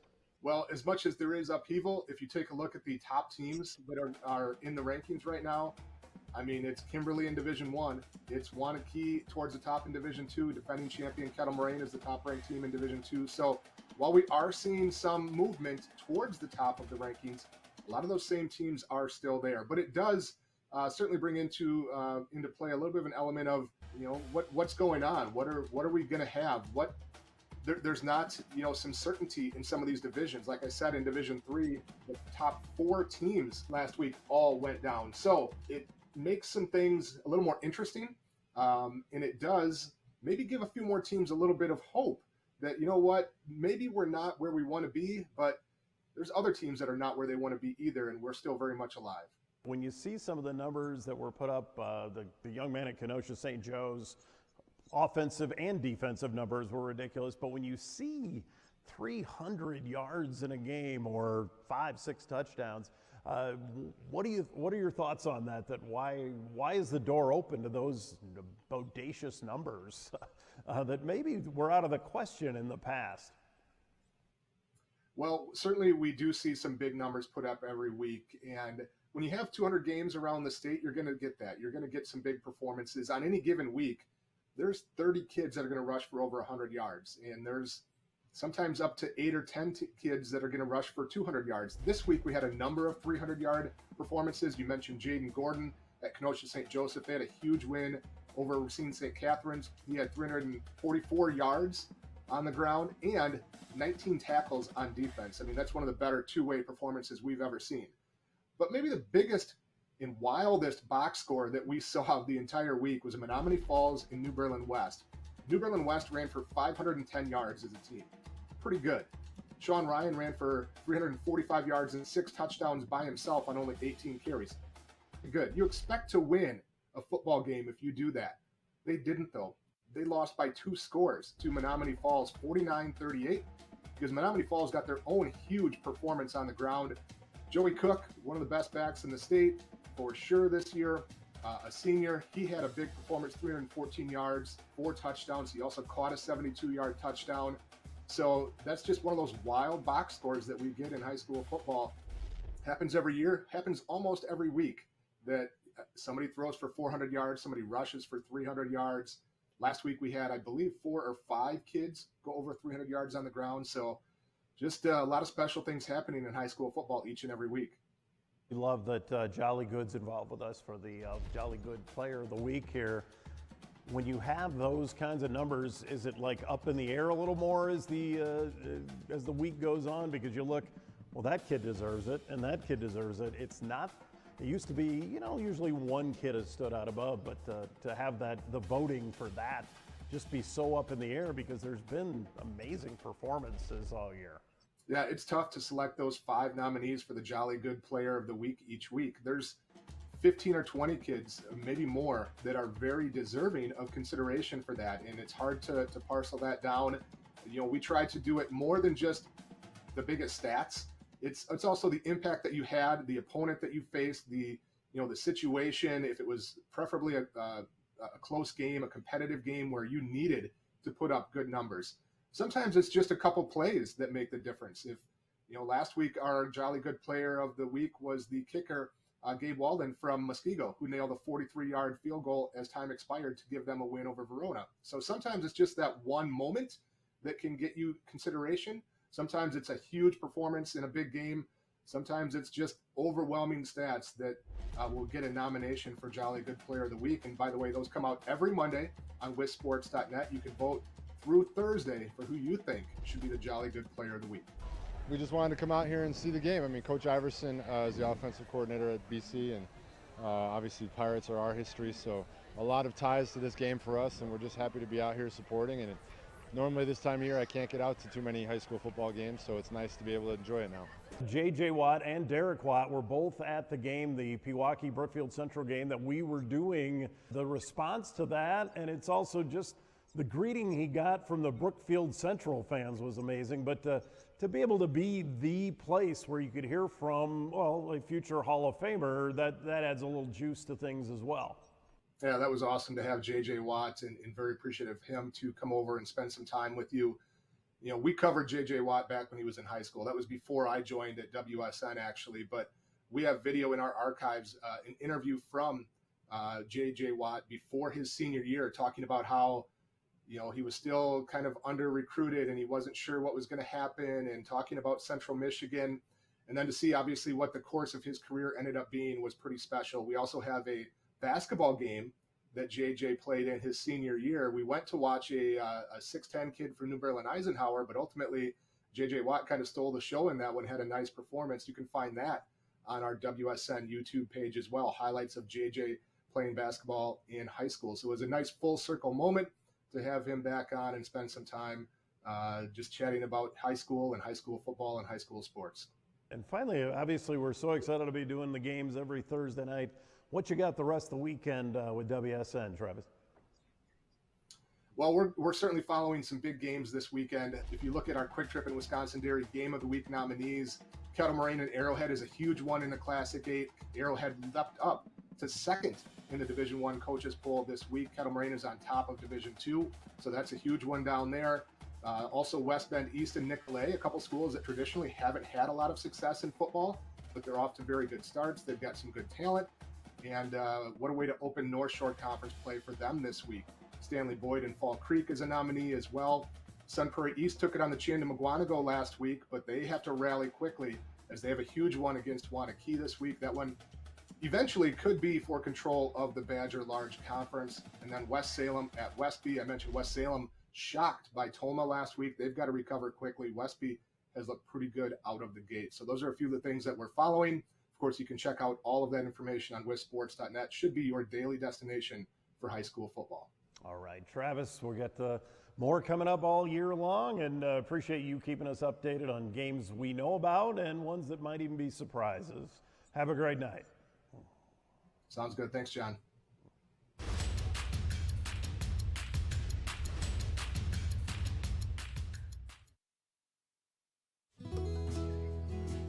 I think when anybody comes onto our farm, they see how family-oriented we are. Having the 3 generations all at one dinner table, it's just a really fun time to spend as a family. I would love to see them someday taking over the farm as well. You know, that's a farmer's ultimate dream, to see it pass on to the hands of the next generation. Support Wisconsin dairy farmers. Buy Wisconsin cheese and dairy. All right, let's go, baby. Mind over matter. If you don't mind, it don't matter. Nobody ever drowned in sweat. Let's go, baby. Let's go. All right, I'm pleasantly impressed by that.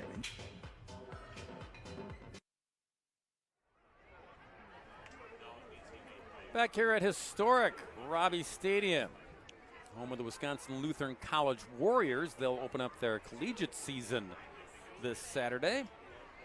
Right now, it's home to Wisconsin Lutheran Vikings at the high school level, and the moon has risen over Robbie Stadium here during halftime. 42-14 is the score. Grafton in control here of this football game after they actually trailed 7-0. Yeah, Wisconsin Lutheran took the opening drive right down the field, scored, but then it was 42 unanswered. Wisco got a touchdown before the half. Here it is. Allen taking it in on the touchdown catch, and it was off to the races, or so the Vikings thought, Dan, but Grafton had other ideas. Their offense got it in gear, and they also benefited from a whole handful of Wisconsin Lutheran turnovers in the first half. Yeah, absolutely. Those turnovers and holding them on 4th and 1 were killers. And you see one of the turnovers here, a walk-in by Dalton Rindle. There were 2 turnovers, Dan, in this first half by Wisconsin Lutheran that resulted in touchdowns. So that was double jeopardy when it happened. But the offense taking advantage.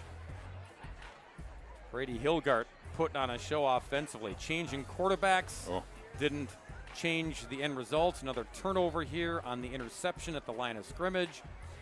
And then Lutz just barreling his way in for a pair of first half touchdowns on the ground. This was another turnover that was a quick 6, recovered in the end zone by Dalton Rindle. Again, it was just 42 unanswered points until Wisconsin Lutheran finally got this touchdown run right before halftime by Caleb Wilson. So the story in the first half, Dan, it's been the turnovers, the miscues by Wisconsin Lutheran, the injuries. They already started off, we've mentioned it many times, no Josiah Rice, not suited up in this one, and then they lose Sean Miner, their senior running back. He went down in the first half. They lost their starting center, Jack Bloomquist. He came back in the football game, but it's just been a whole host of issues for Wisconsin Lutheran in the second half. What in the world can you possibly talk about at halftime, Dan, to try to get things turned around here if you're Wisconsin Lutheran? Well, I think, you just got to accentuate the positives that occurred at the end of that half. Obviously, the touchdown to stop that bleeding so you don't open up with a running clock. and then they held Grafton out of the end zone to get the kneel down to get into the locker room. So, they're starting from scratch. If they can start the game, the second half, the way they started the game, they can build on that. Again, Grafton will get the football to start the second half of this one. Joel Radu, 9th year as the head coach. Great facility here that Wisco shares with Wisconsin Lutheran College.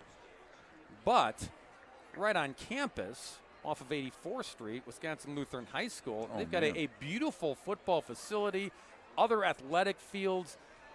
So we talked to Joel and said, what's the update? How come you can't play varsity football games on campus? And he kind of sighed and said they're working on it. The hope is, Dan, that they'll be able to actually play Friday night or Thursday nights if they'll have us again. Yeah. Varsity football games on campus on their home field by next year. They're working out logistics of making sure they have enough restrooms and other seating capacities. But that's the issue right now that's preventing them from playing on campus. Yeah, it sounds like it's a porta potty situation. So always comes down to the porta potties, doesn't it? John Pearson, chime in, please. Well, of course, when it's 42-14, people are going to dwell on all the points on the board and shutting down that offense. Wisconsin Lutheran had some high hopes coming in, but there's one family that's had a lot to do with shutting it down, the Heinleys, and John, the dad of Tyler and Jackson Heinley. Just to keep hearing their names over and over as the night goes on, as the team has built this amazing lead. What do you think as you see those two brothers out there, your offspring? They feed off each other. They bring each other a lot of positive energy, and they just feed off each other because they kind of want to top each other because, it's a rivalry, it's a lot of love, and they just build off each other's success. Jackson's had a lot of success playing certain positions, and then they come to him and say, can you move away from the thing you've always done on the offensive side of the ball? What's it say about him that he was just happy to do it? Jack's a football player. That's what the coaches said he will do. He's been a punter, a kicker. He's done everything but play O-line, and now he's an O-lineman too. So he'll do whatever you tell him to do. And sometimes when the big brother is kind of looked upon on a higher level, the little brother doesn't always enjoy being on the team. What's it say about their relationship that Tyler was ready, wanting to be out there with his brother? I think Tyler has always looked up to his brother, and he has challenged himself to play at the level that his older brother has always played at. And so he's always it's been a motivator for him to always up his game, to stay there with his brother, and maybe someday be better than him. We'll see. He's got 2 more years left after this one. Okay, and I mentioned it before, but I think the name Heinley, the way the PA announcer is saying it, may be a curse word at Wisconsin Lutheran. He's had to say it so many times tonight. You can tell he's getting a little frustrated, but John Heinley's done an amazing job with these kids, and the little sister's on the way as a softball star, so we got a lot going on with this family, guys. Thanks so much. That's a proud papa, to be sure. Who starts out the second half with the big play? Wilson again, number 22. Yeah. He's showing up tonight. Showing up. And they have needed him on both sides of the football. But Grafton back to work here with a big lead, trying to make it even bigger. As Dan said, in the second half, if you're up 35 or more, clock rolls. And it's not about trying to rub your face in the dirt. It's trying to get to the finish line as quickly as possible. Stay healthy in the process. The quarterback is Brady Hilgard. He's been impressive tonight. Standing back in the pocket, survey. Fires it deep. Got a man wide open. And got behind everybody once again to haul it in. Carson Hildebrand. It's like fueling a punt, Dan. Yeah, I don't know what the wind situation's like, but it almost seemed like that ball got knocked down. Scanned the field. Certainly got a strong enough arm. It got a little bit wobble to it, but great job by Hildebrand coming back to get that. Yeah, Keem Allen was running for dear life, just trying to catch up, but Hildebrand got behind him and then some. Room to spare, and here they are. Blackhawks in Wisco territory at the 44. Go back to the ground game, and it's Lutz. And nothing doing this time. Bloomquist is there for the takedown. Yeah, Michael Smith in on the action as well. You can see Smith, 7'8", talked about him earlier. You can see why the Badgers are intrigued. Size alone, Dan, they're intrigued. Yeah, good job holding off a big block by James Nellis. Fought that off and got in on the action. That's great to see Bloomquist. They need him on both sides of the football, snapping the ball.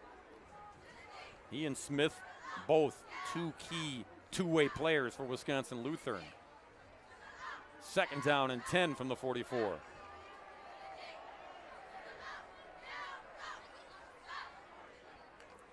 Hilgard backpedals, flushed. He'll just throw it away.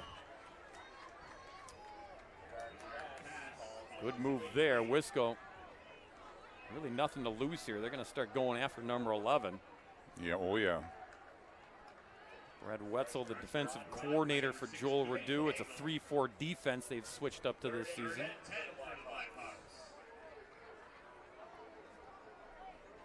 So now 3rd down and 10.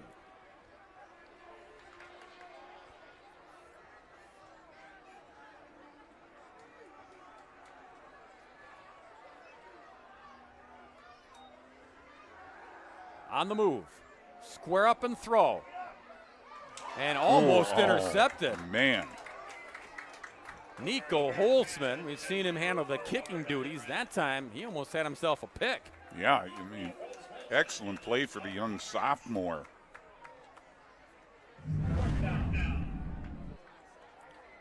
Good coverage, good throw. Almost a pick. So if you're Wisconsin Lutheran, Dan, this is what you want to see coming out of the locker room at halftime. Play better. Execute better. Yep. And the first punt of the football game right here. Maybe not. Whistles. Carter Holmes doesn't get the boot it just yet. Bill Becker, we all know Bill. We saw him plenty in the first half. Too many hankies both ways. Yeah. And timeout called by Wisconsin Lutheran. Yeah, interesting punting situation, Bob. They've got 2 punters. One, Harrison Burke, does a traditional style punt. We now have Carter Holmes in the game. He's a rugby style punter, which you seem to see everywhere now. So it's interesting. They can do either.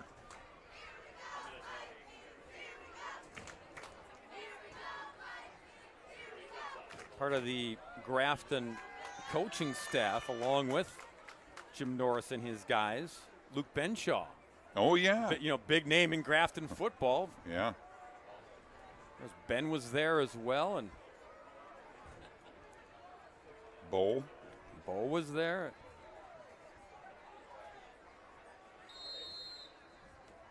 Grafton football definitely in the conversation. Oh, my It's goodness. a fake. Look at this. And he's going to get the first down. Now they got to try to bring him down. He's getting it all. Are you kidding me? No kidding. It's a touchdown on a fake punt. I wanted to see the rugby style punt. No, you won't see it. We still don't have a punt in this game. Instead, it's a touchdown. So Wisconsin Lutheran, I don't know. Maybe they knew something was up, so they called a timeout. But if they did, then this happened. What an unbelievably well executed fake punt. You see a little dip and then off to the outside into the end zone. Grafton has scored in just about every way imaginable tonight. I mean, that's their big defensive tackle. He looked like it. 6 foot, 227. Man. Another look. PAT was missed, Dan, by the way. So. Well, guess who made that block? Jackson Heinley. Yeah. Man, talk about doing it all. Boy, and if you're the Vikings, you come out, you kick the football off, and you're looking for something good to happen, and they did. They stuffed them. They stuffed them, and they forced the first punt, and then it doesn't turn into an actual punt. It turns into a fake punt for the touchdown, and 59 is going to tell everybody about it. He'll talk about that for a long time. Thanksgiving man. Day table. Oh, yeah. You know? If you're a Grafton opponent and you're going to watch this film when you scout them, they've given a lot of things to prepare for. Absolutely. The missed PAT, Dan, makes it a 34-point contest. So the clock will not be a running clock here in the third quarter.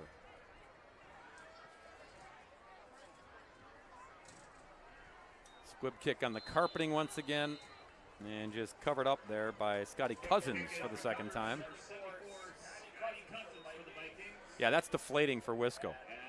My goodness. It was a deflating first half, but they were looking for some building blocks of good things to happen here in the second half.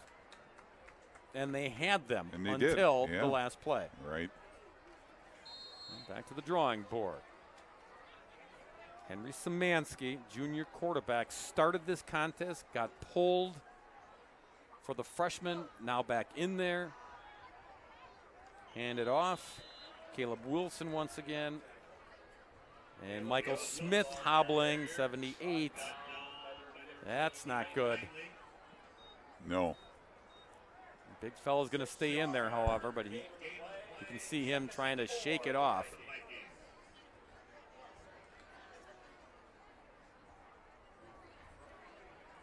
Man, Wisco just trying to get out of here alive. This game has taken its toll. Szymanski's got it. Szymanski. Nice decision there. And no flags, but another dinged up Viking in the backfield was Caleb Wilson. Caleb Wilson. What's going on?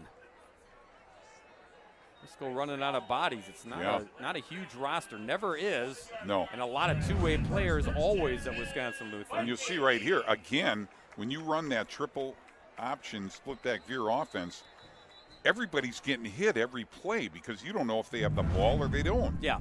So you're taking a beating whether you're carrying the ball or not. That's what happened to Wilson, Dan. He got crunched on the line thinking that he was going to get the football. Bill Becker is going to, I think, respot the football here.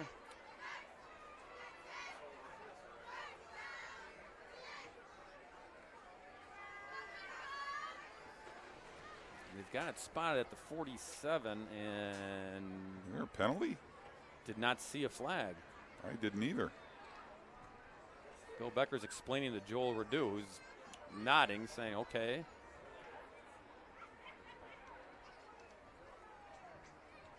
But it's going back 5 yards to the 47 of Wisconsin Lutheran now.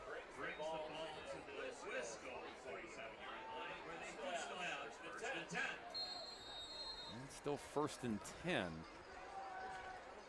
after the mystery penalty. On the give, Caleb Wilson. No, check that. Xavier Evans, who has similar build to Wilson. Xavier goes 5'10", 189. He's a junior. Got a gain of 7 yards there to make it 2nd down and 3.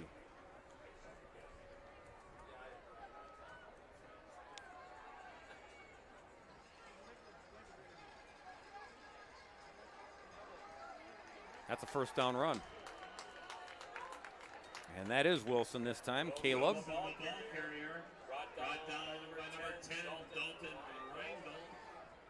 he'll move the chains here midway through the 3rd period. Yeah, outside veer give. Inside, he just popped it outside.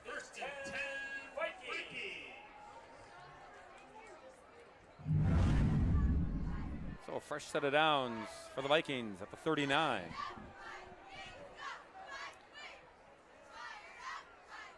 Szymanski wants to throw, and the southpaw does. Incomplete, overshot his intended receiver. That's Noah Hubner, one of the tight ends. Noah's got good size, but 6'4", 204, but no connection there. Yeah, three-sport athlete. Yeah, as you said, Bob, good reach at 6'4", good hands, but well overthrown. 2nd and 10 from the 39.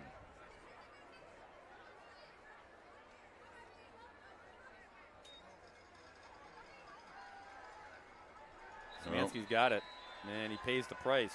Guess who? Jackson Heinley. My goodness, what an athlete. And then he helps his opponent up off the turf after making the tackle for a loss.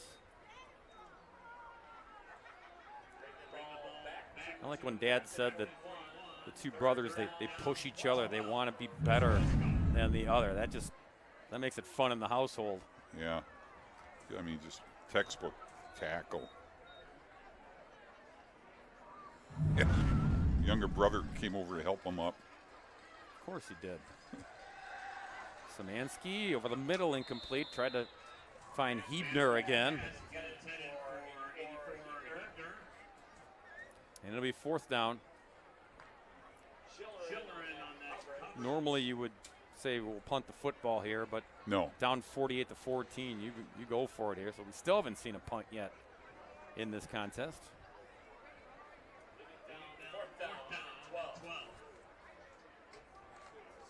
Trey Robbie is the punter when they do punt for Wisconsin Lutheran. 4th and a dozen on the line here. Here they come. Szymanski over the middle and incomplete, intended for Trey Robbie, who was looking for interference, but just some minor bumping down the field. No flag. Grafton takes over here in the 3rd.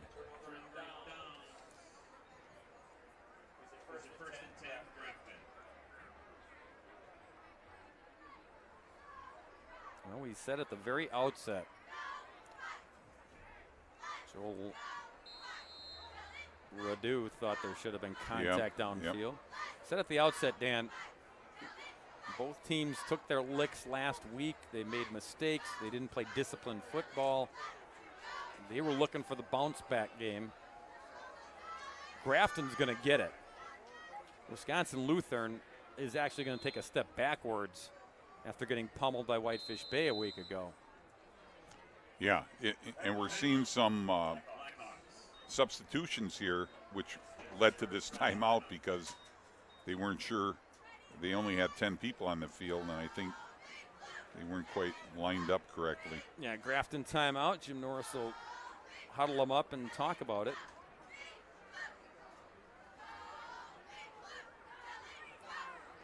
Both these teams part of the Woodland Conference. Hard to get used to that, Dan, because for so many years it was Wisconsin Lutheran in the Wisconsin Little 10, which didn't have 10 teams, but that's another discussion. That's a whole different story. And they had tremendous battles in the Little 10 conference, the teams that were in there. Yeah. And Grafton was in the North Shore for so many years. Exactly. And the North Shore was just, they were beating up Grafton football. They couldn't find their footing and be consistent year after year. Now both teams in the Woodland Conference, and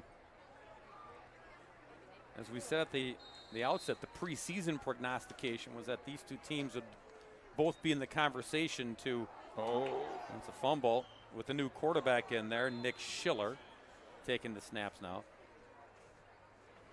They finished 1-2 a year ago. Grafton winning the conference. That was what was predicted would be the finish this year. Long way to go. It's only week 3, but yeah, I mean, snap. It almost looked like Dickerson didn't think he was going to get the ball. Yeah. Nick Schiller, we mentioned in the quarterback, 6 feet, 155. He's a sophomore.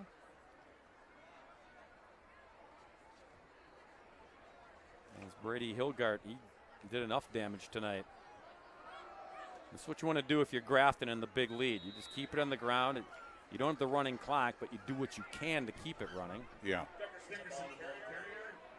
Dickerson got the carry there. Second, third, and about a dozen.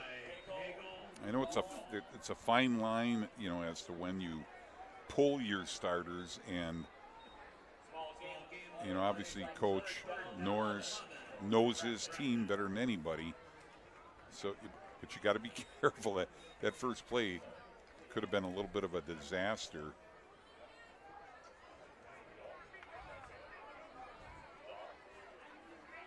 From the 40, 3rd down and 11 for Grafton. Dickerson again navigates through a hole. Shy of the first down by about 3 yards. That'll bring up 4th down.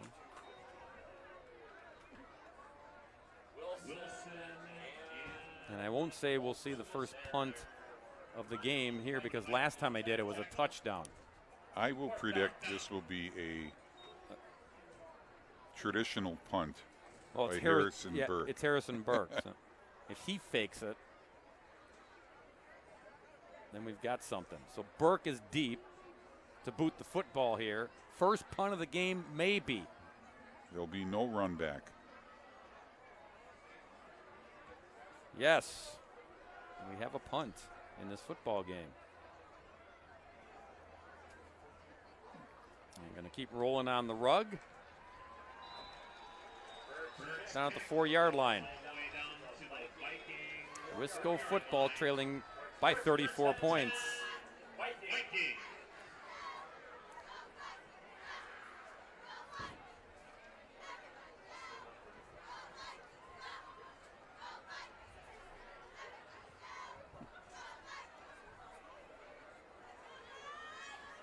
Well, we could get the running clock here, Bob, with a safety.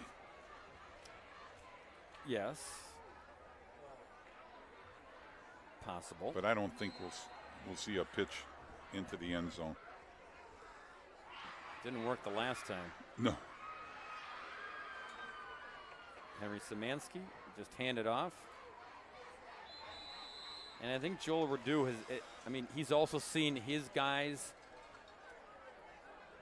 not only turn the football over, but, you know, some injuries along the way. He's already, you know, don't know long how Josiah Rice will be out with his knee issue. So at some point here, you have to do what you're doing and just, you got to run clock and just try to get out of here unscathed. It's already taken this game has taken its toll already. 2nd down and 7. Quick give, left side, and a nice run there. Once again by Wilson.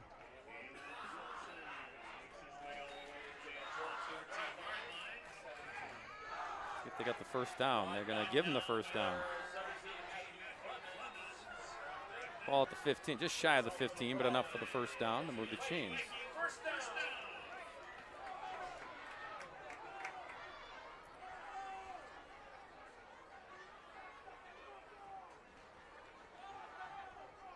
Wilson again.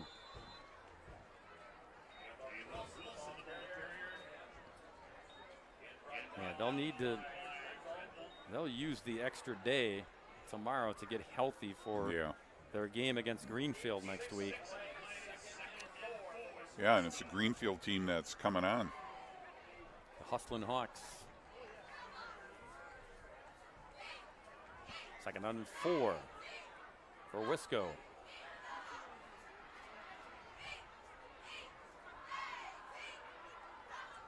Wrapped up, nowhere to run, nowhere to hide. Caleb Wilson, gang tackled there. Same guys we've been talking about all night long. Yeah, you see Heinley, Tyler Heinley.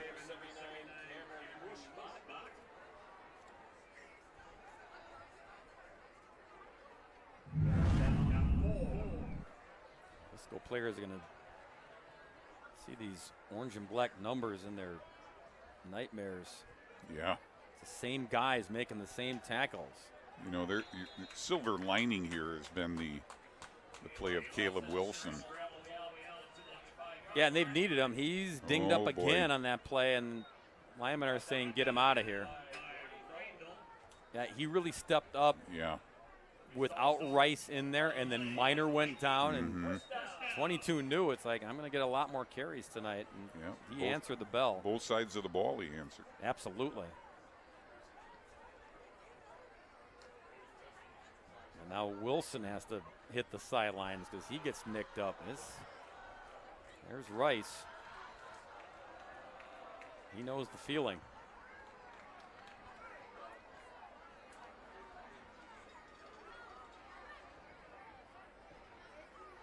Ball's out, and Grafton has it.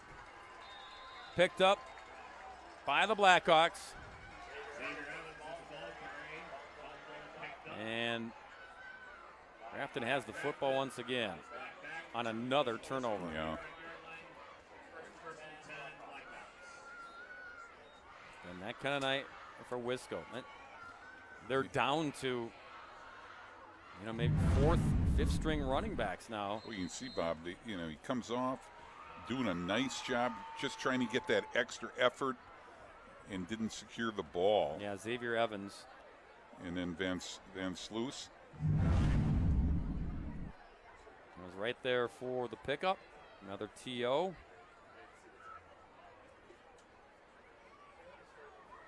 Grafton has been opportunistic, to say the least. And the defense getting a quick chat with DC Brad Wetzel. A score of any kind here by Grafton would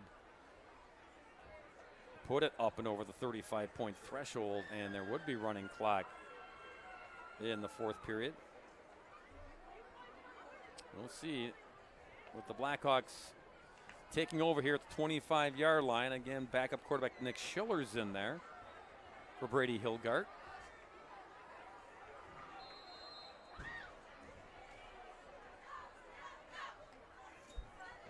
Handed off to O'Neal Wright. His first carry of the night. O'Neal, sophomore running back. Going to get some time, some PT, and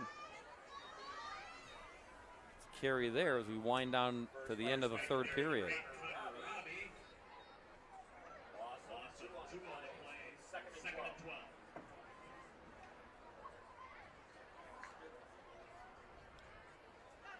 Went backwards, so it's second down and a dozen.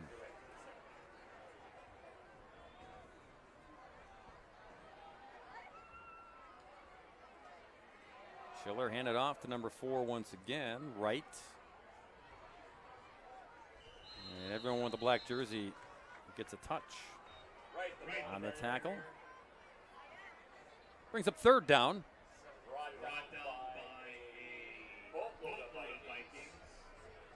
You think back to a year ago, Dan, these two teams, week 8, Josiah Rice goes out with a knee injury against Grafton.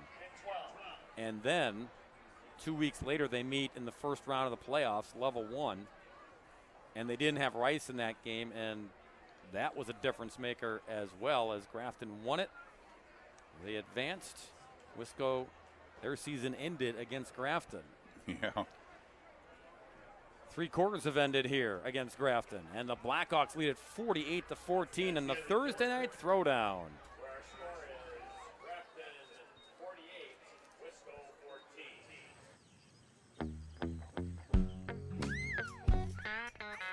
I love living in Kewanee, Wisconsin because the skies are blue, smell of the fresh green grass. It's just a beautiful place to live. I love it. You love your animals, you love what you're doing, you love everything about farming, and you want to carry on those traditions. That's why we dairy farm.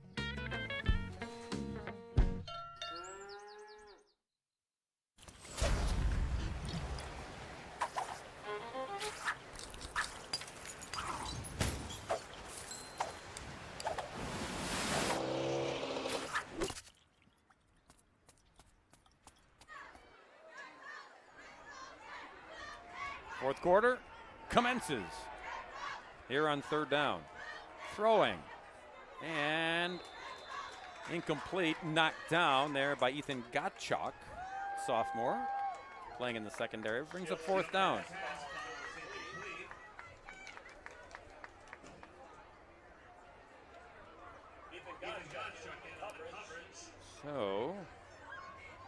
4th and 12, Dan. Be a long field goal here. Yeah, they're going to go for it. Yeah.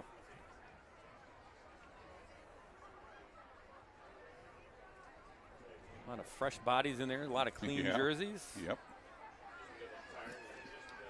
Although these days when you're playing on the fake grass, it's hard to get the jerseys dirty. Exactly. Skid marks maybe. Yeah. But. All right, 4th down and 12 for Grafton. That was supposed to be a pooch punt. Kick. It went all of 5 yards, Dan. It went about 15 in the air and 5 yards total. Oh. So Vikings will take over with the football, trailing 48-14. Only 6 points were scored in that third quarter. It was that fake punt touchdown run by Grafton, and they missed the PAT. That was the scoring after a 35-7 Grafton second quarter that put this game basically out of reach at halftime.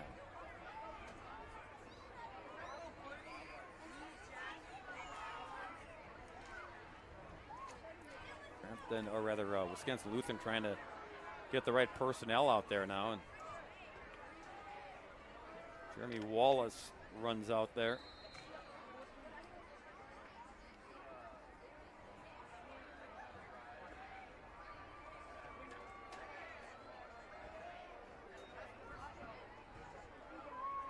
Hand it off, number 20, Samaji Tyler, a sophomore.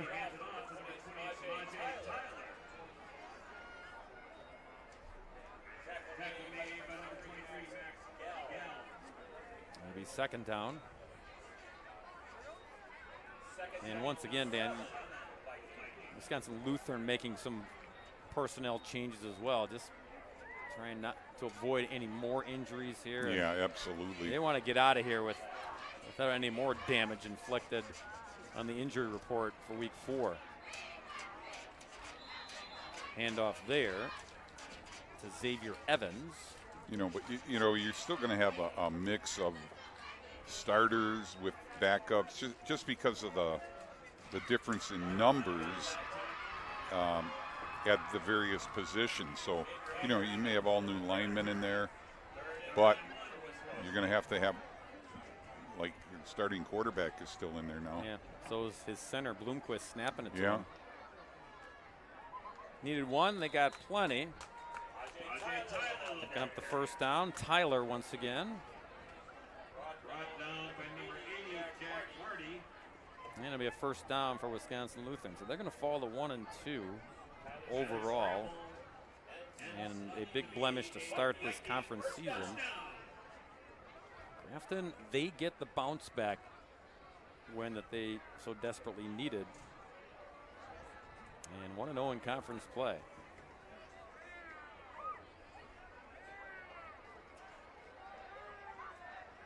Savansky's got it. Runs out of bounds. Savansky on the keeper.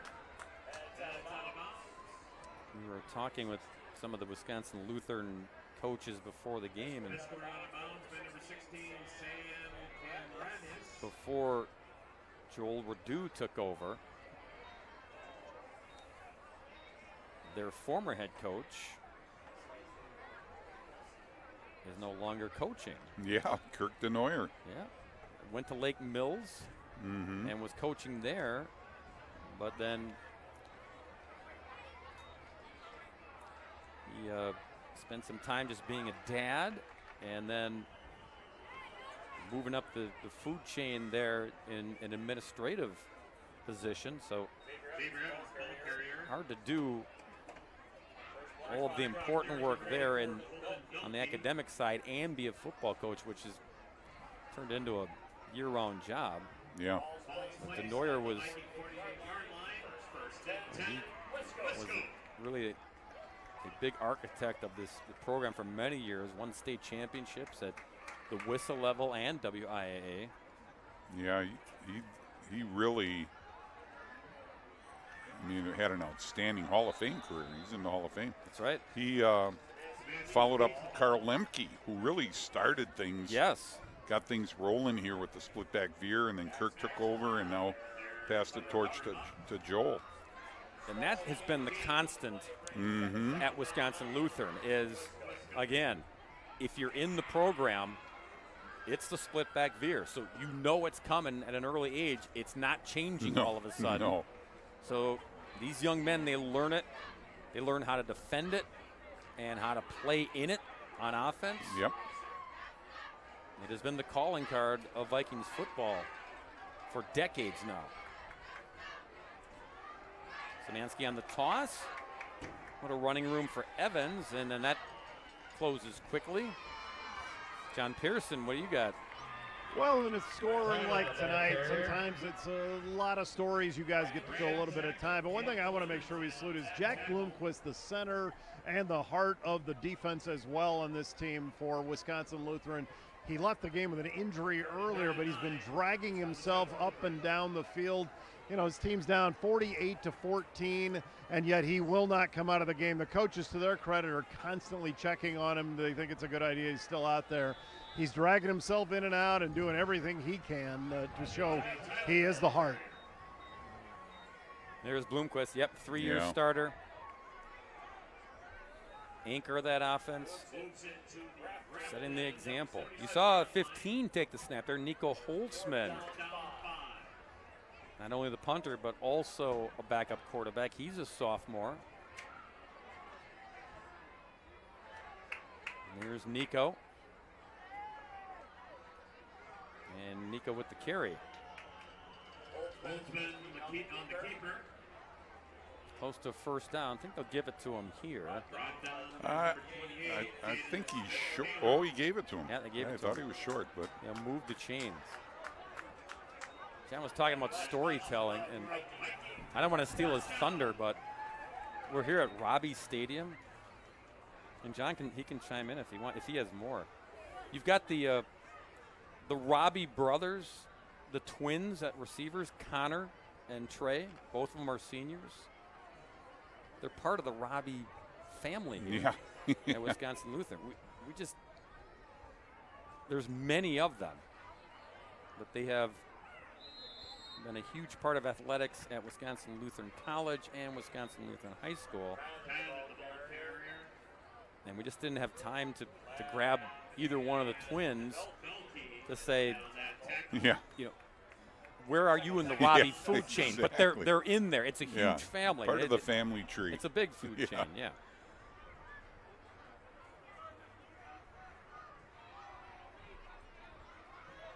Both Robbies are now out of the football game at the moment, along with a lot of the other starters. Funny thing about the Robbies, Dan, they're twins, but they're not identical. No, Trey is 6'4", 178. Connor's 5'11", 194. So Connor got gypped 5 inches, but he's almost 20 pounds heavier than his brother Trey. But they're twins. Mother Nature is wacky sometimes. Well, that's like that movie about that famous set of twins with Arnold Schwarzenegger and Danny DeVito. And Danny DeVito, yeah. It's not quite that extreme. No, I know. Yeah. Point well taken. No. Joel Verdu told me that, and he said, I said, are they brothers? Yes. He said, they're twins, but you'd never know it side by side. Like, what? Sure enough, look on the program. Short of the first down on that run, so we need a couple here to get another first down and move the chains. That's Trey. He's a basketball player as well at 6'4".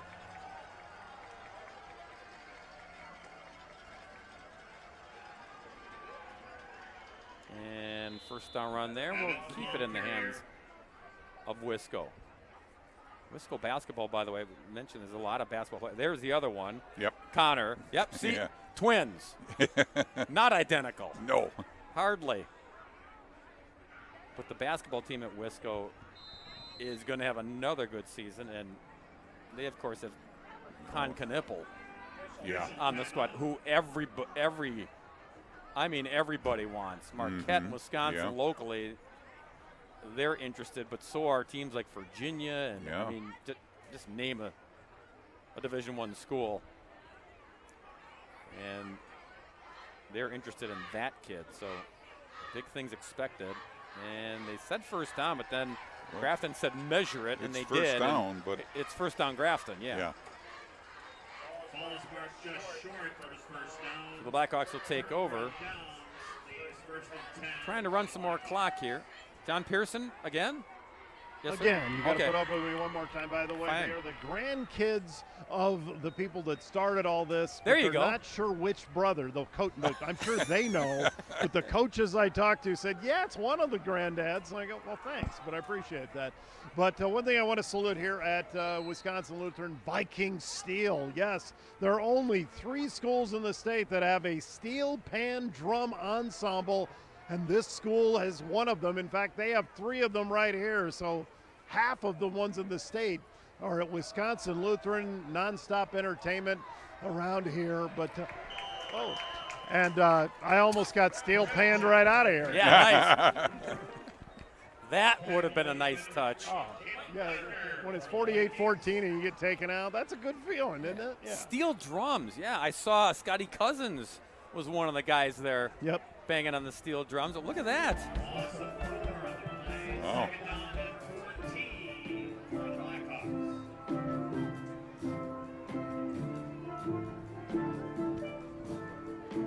It's like I'm at a Buffett concert.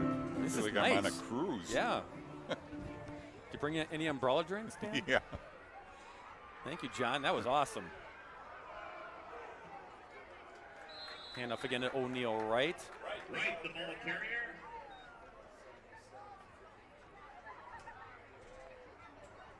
Well, it'll be a long weekend for the guys in black, red, and blue. Yeah. You know, Labor Day weekend, so you'll have 3 days off. Certainly, they won't get a day off tomorrow, even though it's Friday and they play it on Thursday. They'll be back to the drawing board once again.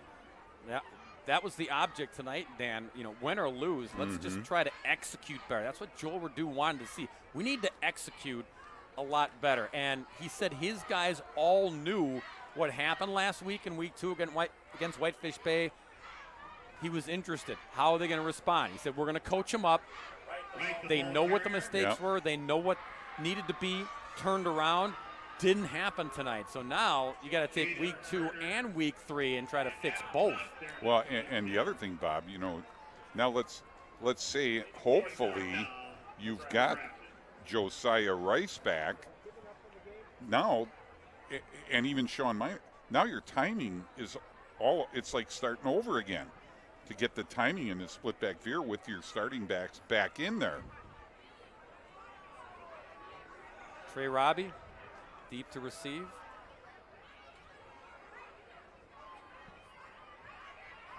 That's the second punt of the evening. And Grafton's the one who's punted it twice. You never know of 48-14. No. And thanks again as we look ahead to week 4 of Thursday Night Throwdown. This will be a good one. Lake Mills, we talked about Kirk DeNoyer, who was at Lake Mills as the head coach, no longer coaching, but Lake Mills, the L-Cat stand, going to take on the Columbus Cardinals, and one of the best running backs in the state will be on display. Yeah, that junior year, and in the state championship game. That's a good football team. That's next Thursday night, 7 bells. Dial us up on the YouTube channel on WSN. As down goes Samaji Tyler once again. Stick around for the post-game show. We'll have our Jolly Good Soda player of the game. It's brought to you by, of course, Jolly Good Soda. We were going to hand off, you know, like a jug or, six pack of Jolly Good to 2-liter bottle. Yeah. Yeah, but then we thought about it. It's like, well, could get messy. You know, the kid wants to celebrate and spray his teammates, and it's good TV, but it gets messy. Coaches might not appreciate that, but John Pearson will track down someone from the Grafton sideline, and he's already hinted at who that might be. brought down by number 79, Cameron Musbach. Final seconds winding down here to make this game final. Third down for Wisco. Again, it's Holtzman, the sophomore, taking the snaps here. And Nico will carry it up and over midfield, short of the first down, fourth down coming up.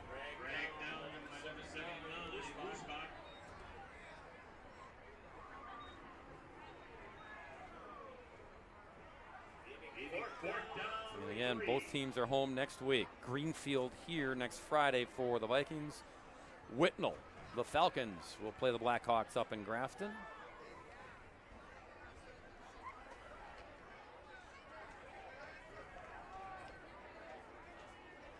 For Washington, handled this Grafton team last week 35-7. They got things fixed here tonight.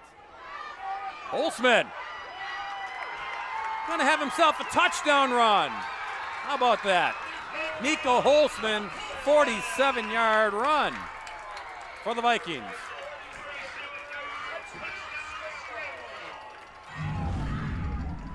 Yep, just good job executing the veer offense. Everybody collapsed on the running back. The other guys went to the pitch man. He had a wide open alley to the touchdown.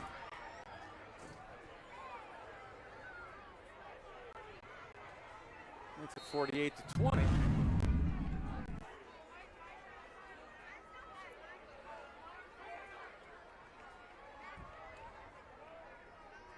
try to go for 2 points here. Holtzman hands it off, and they'll get the 2 as Xavier Evans gets into the end zone. 48-22 our score with 29 seconds to go.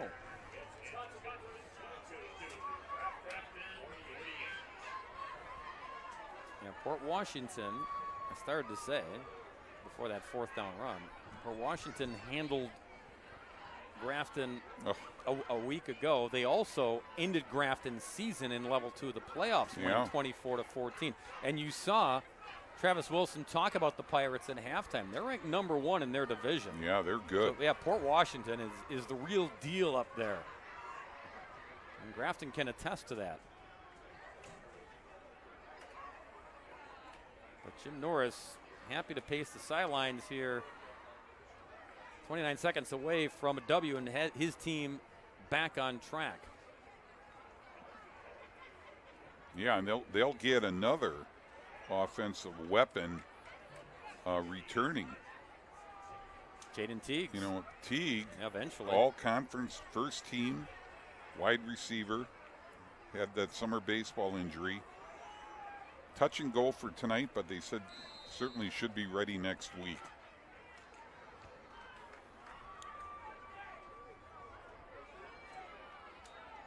Kick bounces around, finally fielded, and then playing it safe there as Grafton can now just take a knee and put this one in the books.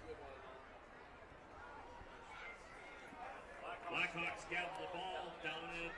But you're right, Dan, with the offensive arsenal that we've seen from Grafton tonight, turnovers aside, those were self-inflicted by Wisco, but the offense, it's really good for Grafton. They really execute. They've got some weapons. They've got a really heady quarterback in Hilgard. They're going to be a dangerous team. Hey, and guess what? That defense is the real deal. Yes, that's part 2 of the breakdown. Their defense has been swarming to the ball, helping to cause some of the turnovers.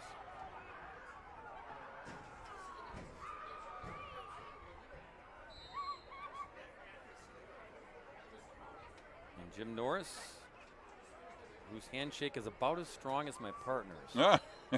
Pretty close, Dan. Schiller takes the knee, and that should do it. These two teams can start exchanging pleasantries and handshakes, which they do. And the march to midfield to make it final. 48-22. Grafton puts on a show on both sides of the football as Wisconsin Lutheran work to do for Joel Radu and company as they fall to 1-2. We'll be back to hear from John Pearson and our Jolly Good Soda player or players. See what I did there? Of the game. This has been the Thursday Night Throwdown on WSN.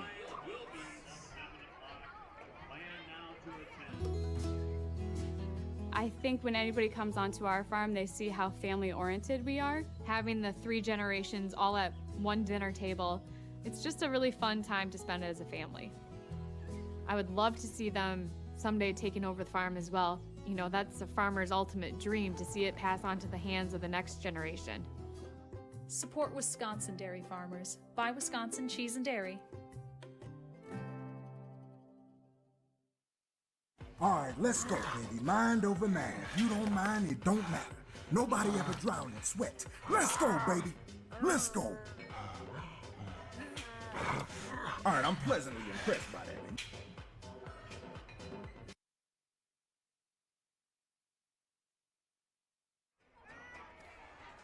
48-22, the damage done by the Grafton Blackhawks tonight. Time now to check in with our players of the game.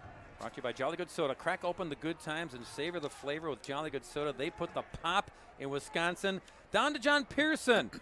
Dual players of the game. Well, we could have had about 25 different guys here, but we went to one family here. I'm going to be hearing the name Heinley in my sleep tonight. Jackson and Tyler. The way this team came out, you're coming off a really rough week here, and the way you respond, even though they smacked you in the mouth to start, the way this team, and it was, you spread the wealth, the way this team came through. I'll let the older guys start. What's it say about you guys? We got more fight in us. I mean, last week, sucked, and we spent all week preparing to come back, and at the beginning of the game, there was a moment of doubt, and then we flipped the switch, we came back, offense started rolling, and then our defense showed up big.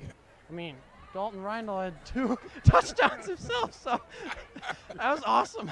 And the way you guys root for each other as a team here, because it was with the touchdown, I forgot the guy, the rugby player who scored, the nose tackle. You'll have to say his name for me. Carter Holmes, when he scored, the giddiness around when he scored, that's got to say something about this team, too, just how close you are and the way it was one of the reasons you bounced back.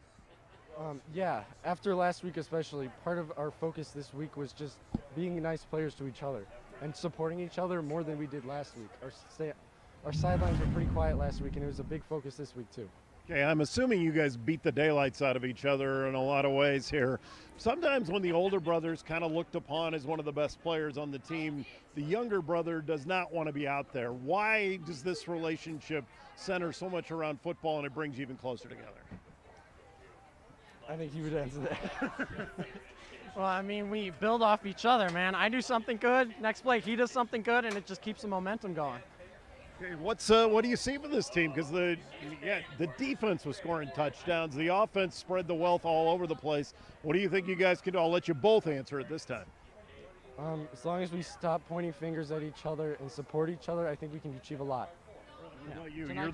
Tonight just showed our great potential, man. We've got so much more left to build on.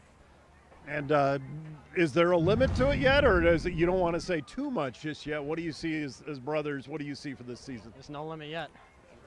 All right, we got Heinley, and then I heard Heinley, then I heard Heinley, and yes, the PA announcer, he has sworn never to say those names again, because I think he said these names about 45 times tonight, guys. Thank you very much, guys. And we said their names plenty of times tonight, and rightfully so. The Heinleys were all over this one tonight as the Grafton Blackhawks win it convincingly, 48-22.